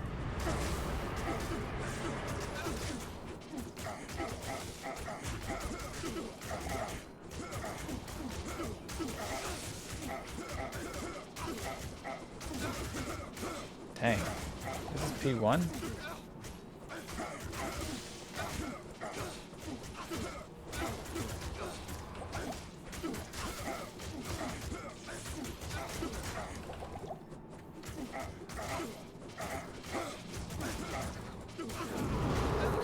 Remember to give potions to your mercenary, help keep him alive.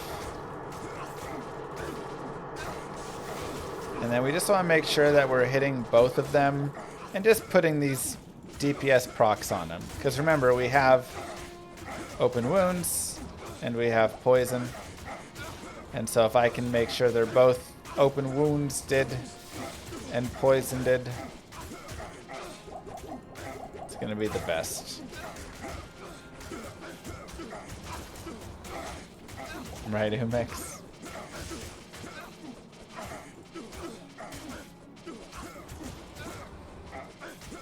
So, Corlick, time for you to get hit.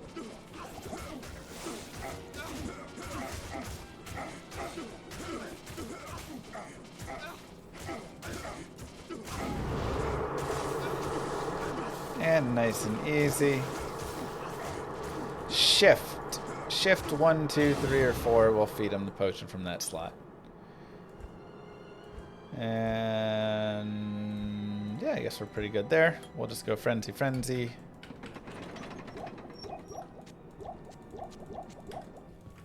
Let's continue. What level do you collect the Onquest Barb Helm? I mean, the higher level, the better. I want to say in normal, I think there's a cap at level 30. I feel like I remember that from a long time ago, but now I'm not so certain because I feel like I talked with Kano on this and that wasn't right.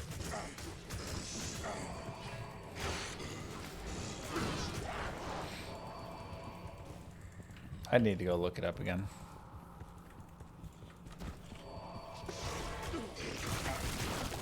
Move. Bay Pantera! Thank you so much for the Prime sub.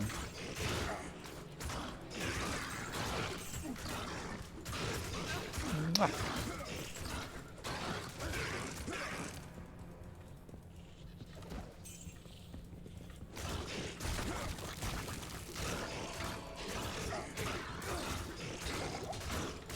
Be nice, Alex.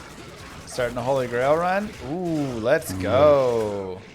Also, Humper Dumper. Thank you 4 months for the Prime.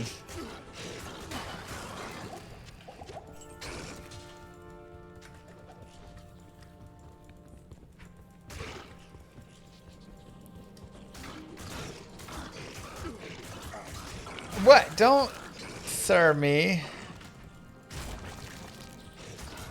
his name.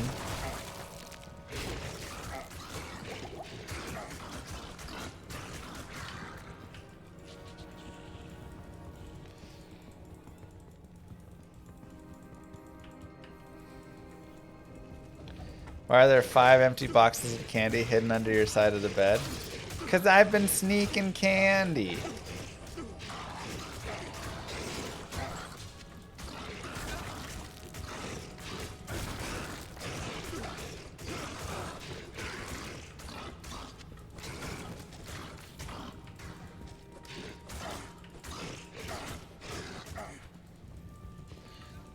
That's all. Also, those sour watermelons are pretty good. Oh, what up, Kano? I was trying to remember. Does normal Anya cap at level 30? Or is it just whatever level you go to her?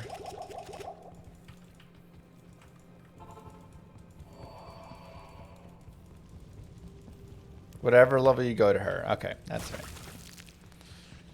Yeah, I used to think it was 30, and then we talked, and I was like, no, I think it is whatever level.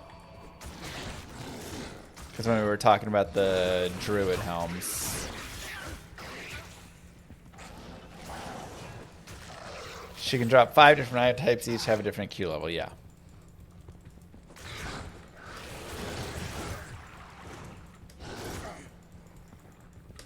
Yeah, we're talking about the item that she gives you. So saving it for later, generally better.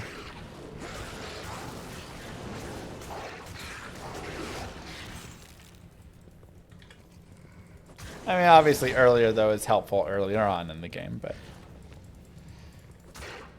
Assassin Claws are weird or something? Okay. Ooh, another Amrune. Wow.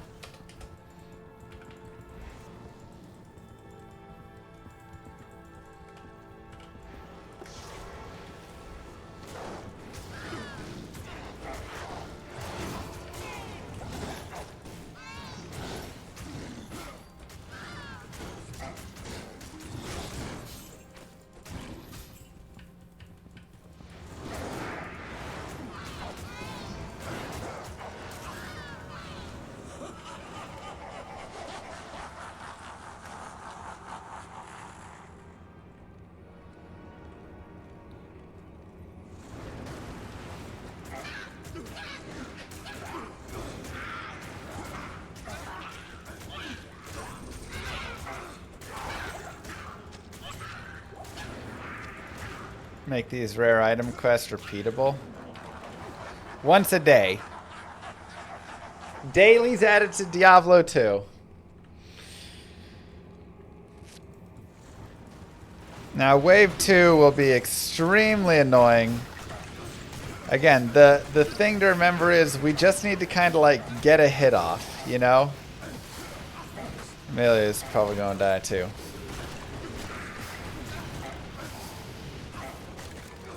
And then let our dots do work.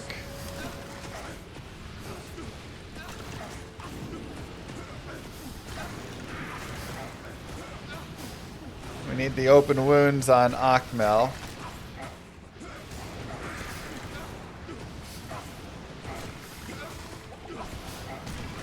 Cold plus Decrep is pretty brutal though.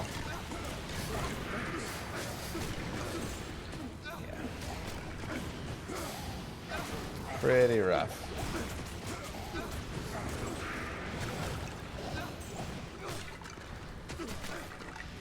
Thanks.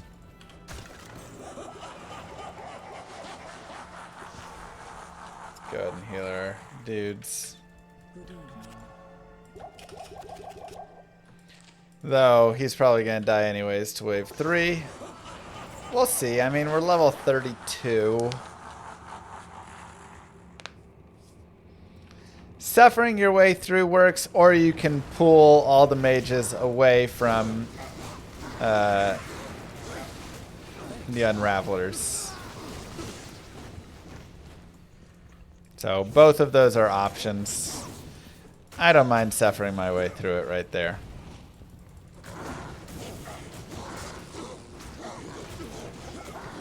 Can somebody donate 1 bit? Just 1.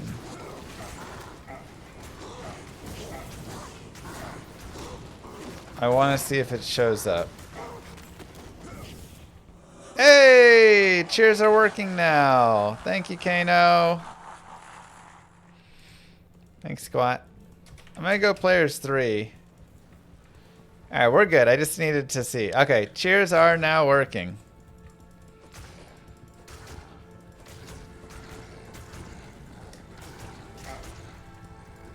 More worth very much into Dex. No, Daniel. You shouldn't, at the level where you have Enigma and stuff, you shouldn't need to be putting points into dexterity for attack rating. Your attack rating should be coming from other areas at this point. Let's go ahead and get these guys up in here. How is the secret D4 meeting, Kano?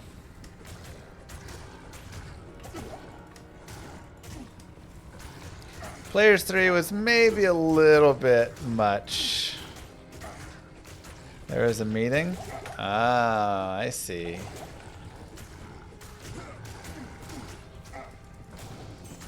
Yeah, the bit cheers are working now.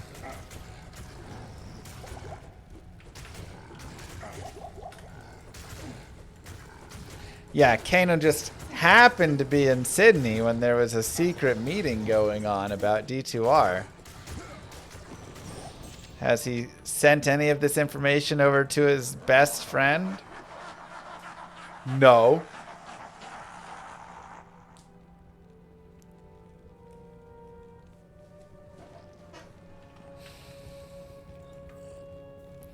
I'm probably just gonna skip wave 5 and we can take a look and see how it goes. But wave 5 is pretty brutal.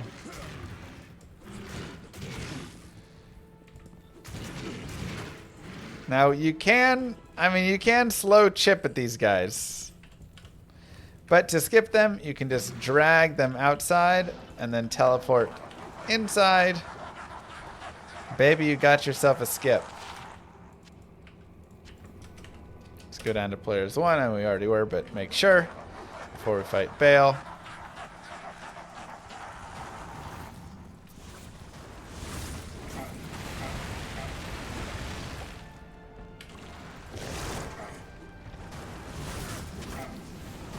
Is there a certain amount of attack rating you should be aiming for? You just want that to be 95% chance to hit, really. More the merrier, pretty much, is the idea. Yeah, if you can get like 10k plus, that's really good in the end game.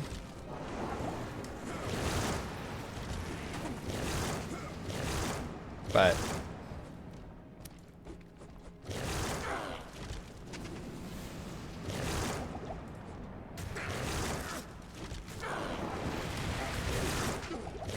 been horking Trav with enough dex for max block with Storm Shield.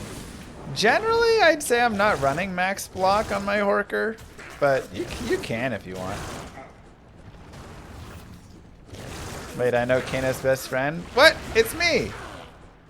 Right, Kano?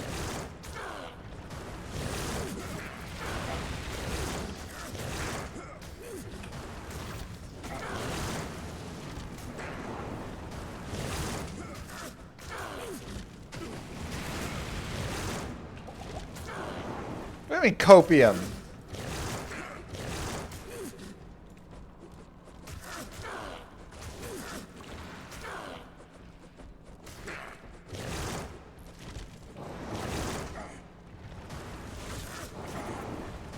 Ridiculous. Salutations. My own best friend. Additionally, you can also pick up thawing potions for Baal. Similar idea to Diablo. Or you can just chug a thawing potion.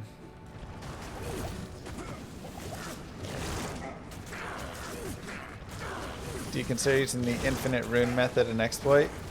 Yes.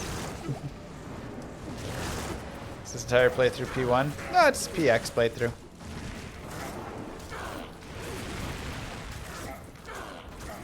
I could botted 2x on my act. If I immerse, does it count as level 34 Might Aura? Wait, what? Breath of the Dying doesn't have Might Aura. You mean Last Wish?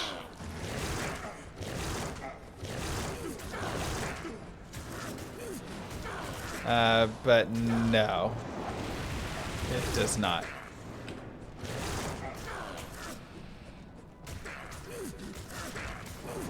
Pretty certain. Wait, it will give 34 might?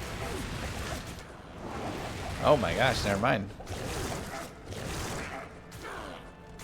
That's crazy. I guess, yeah. Same source.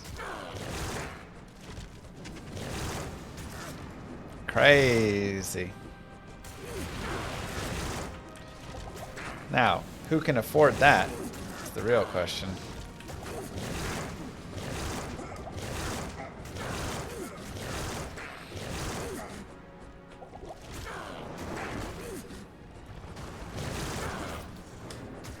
Pretty good Baal kill time, actually. My brothers will not have died in vain. True crash.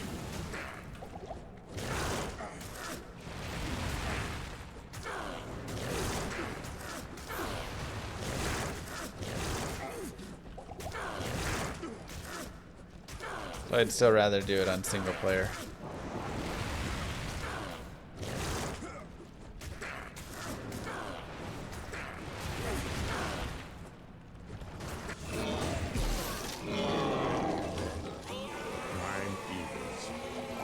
And ta-da!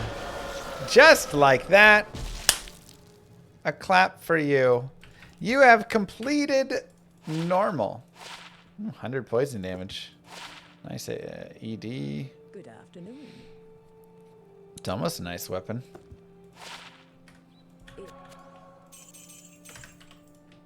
Salutations. Moo. Thank you, I worked hard to get here. You did. Thank you, Warren. And thank you, Esroy and Warren. Yes. Come here, Emilio. So we are almost level 33. We'll go ahead and talk to Anya. 1 to War Cries. With 29 to life. Honestly, better than Nadir. We'll hold it.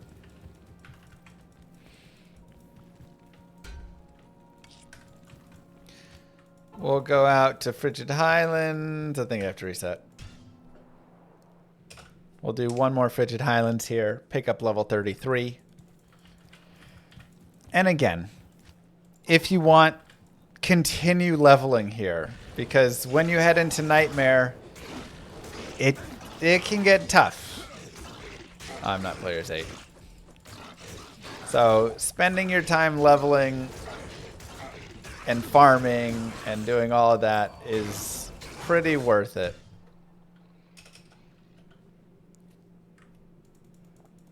Well, I shop for bow sticks. Yeah, we could do some bow stick shopping a little bit later. Let's go players 5 and we'll pick the level up.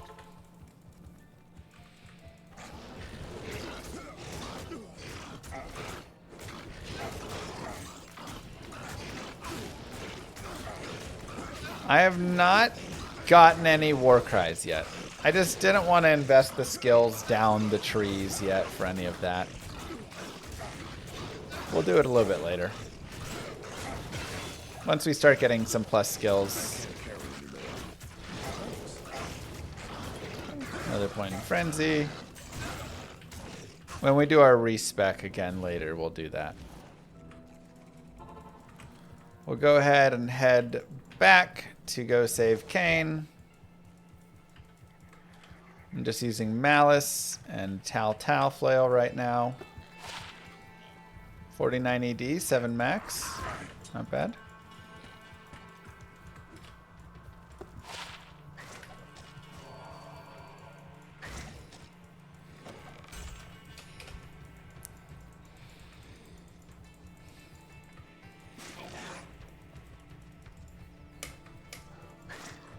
I can't carry anymore.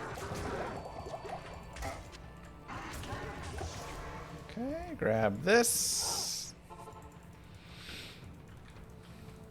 More vitality. Stony.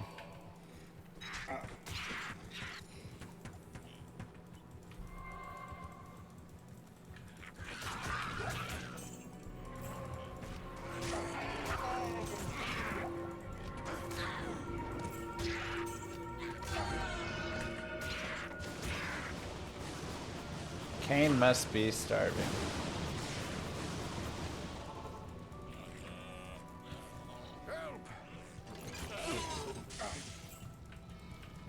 Deckard Cain, you've got to get out of here. You've got to get out of here. And we'll grab Wirt's leg. And this is where we can begin our deaths farming. Now, before I start my death farming, I'm going to head over to Act 2. And I'm just going to try and pick up some magic find. Right? Greeting. Light radius. Maybe even go to like Act 5, honestly. Because it's kind of limited here.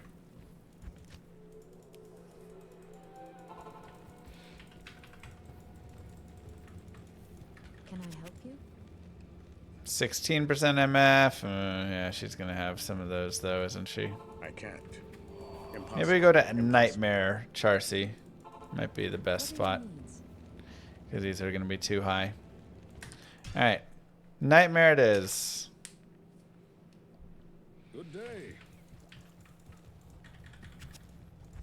And we can just look along here. Additionally, oh hey, 32 to life on a belt. That's nice.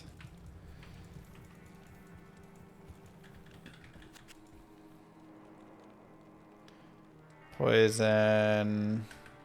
Nothing there. Good day. Could reroll for a top left Charcy exit, though honestly a save quit's just as fine. Hey, 18% magic find gloves. To start. Because any bit of magic find at this point is worth a good amount.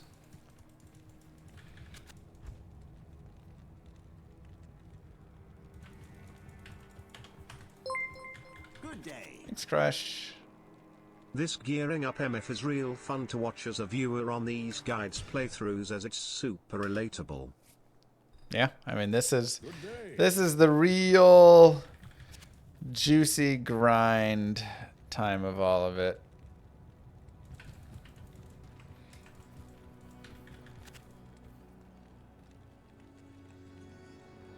Nothing on boots there.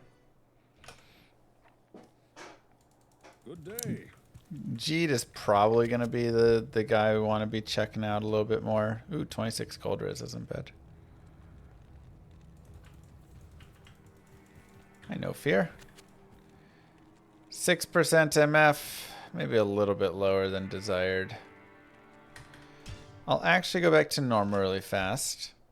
And we'll just do a 2 topaz home helmet.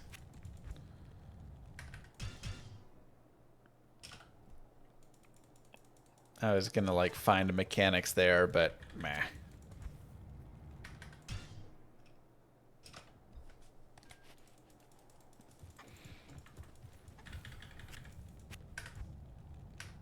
Come on, where are you at? Let's go ahead and put our Nadir away.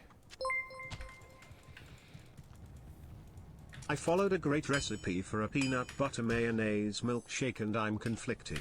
I left the mayo out overnight like the recipe said and it formed that nice yellow gelatinous skin on top, and that gave a great texture. On the other hand, the peanut chunks obstructed the straw, so sometimes I felt like I was trying to suck a bowling ball through a garden hose.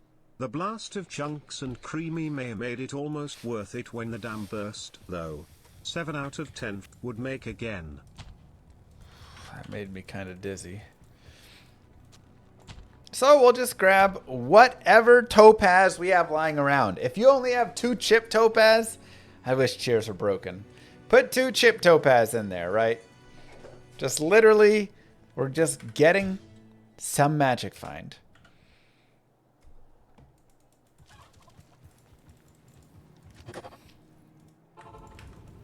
And then we go to the Cow King.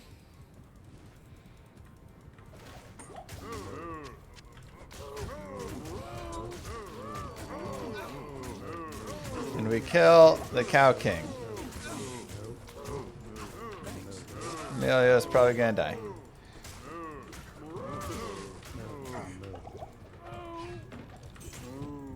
Rare heavy gloves as well. Ooh, unique quilted armor. Gray form's kind of fun.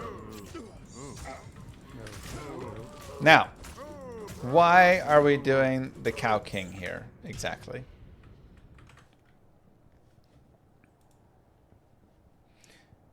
If we look at Silo's pen, nice drop calculator. We can say Resurrected. We have like what, 50 magic find now, something like that. And we're looking for set items, Death's Guard. And we're looking at monster type, super unique. The Cow King is by far and away the best place to farm this. 1 in 53. And it's pretty close, right? Pretty close to just pop in, head over, fight him. Additionally, Rakinishu on the way is 1 in 604. And the Smith on the way is also 1 in 1800. So you can kill Rakinishu, kill the Smith, pick up the leg, come back, kill the king, and you just get these decent chances. And we're just looking for Death's Sash and Death's Gloves, and these two will make a beautiful combination for our character. So this will be our next, Griswold, not Smith. These will be our next fights and where we'll be farming next. But for now, we are finished with part 1, normal. So, GG. Don't forget to like and subscribe, YouTube. I will see you guys in part Nightmare. Mwah. Kisses to you all. Peace.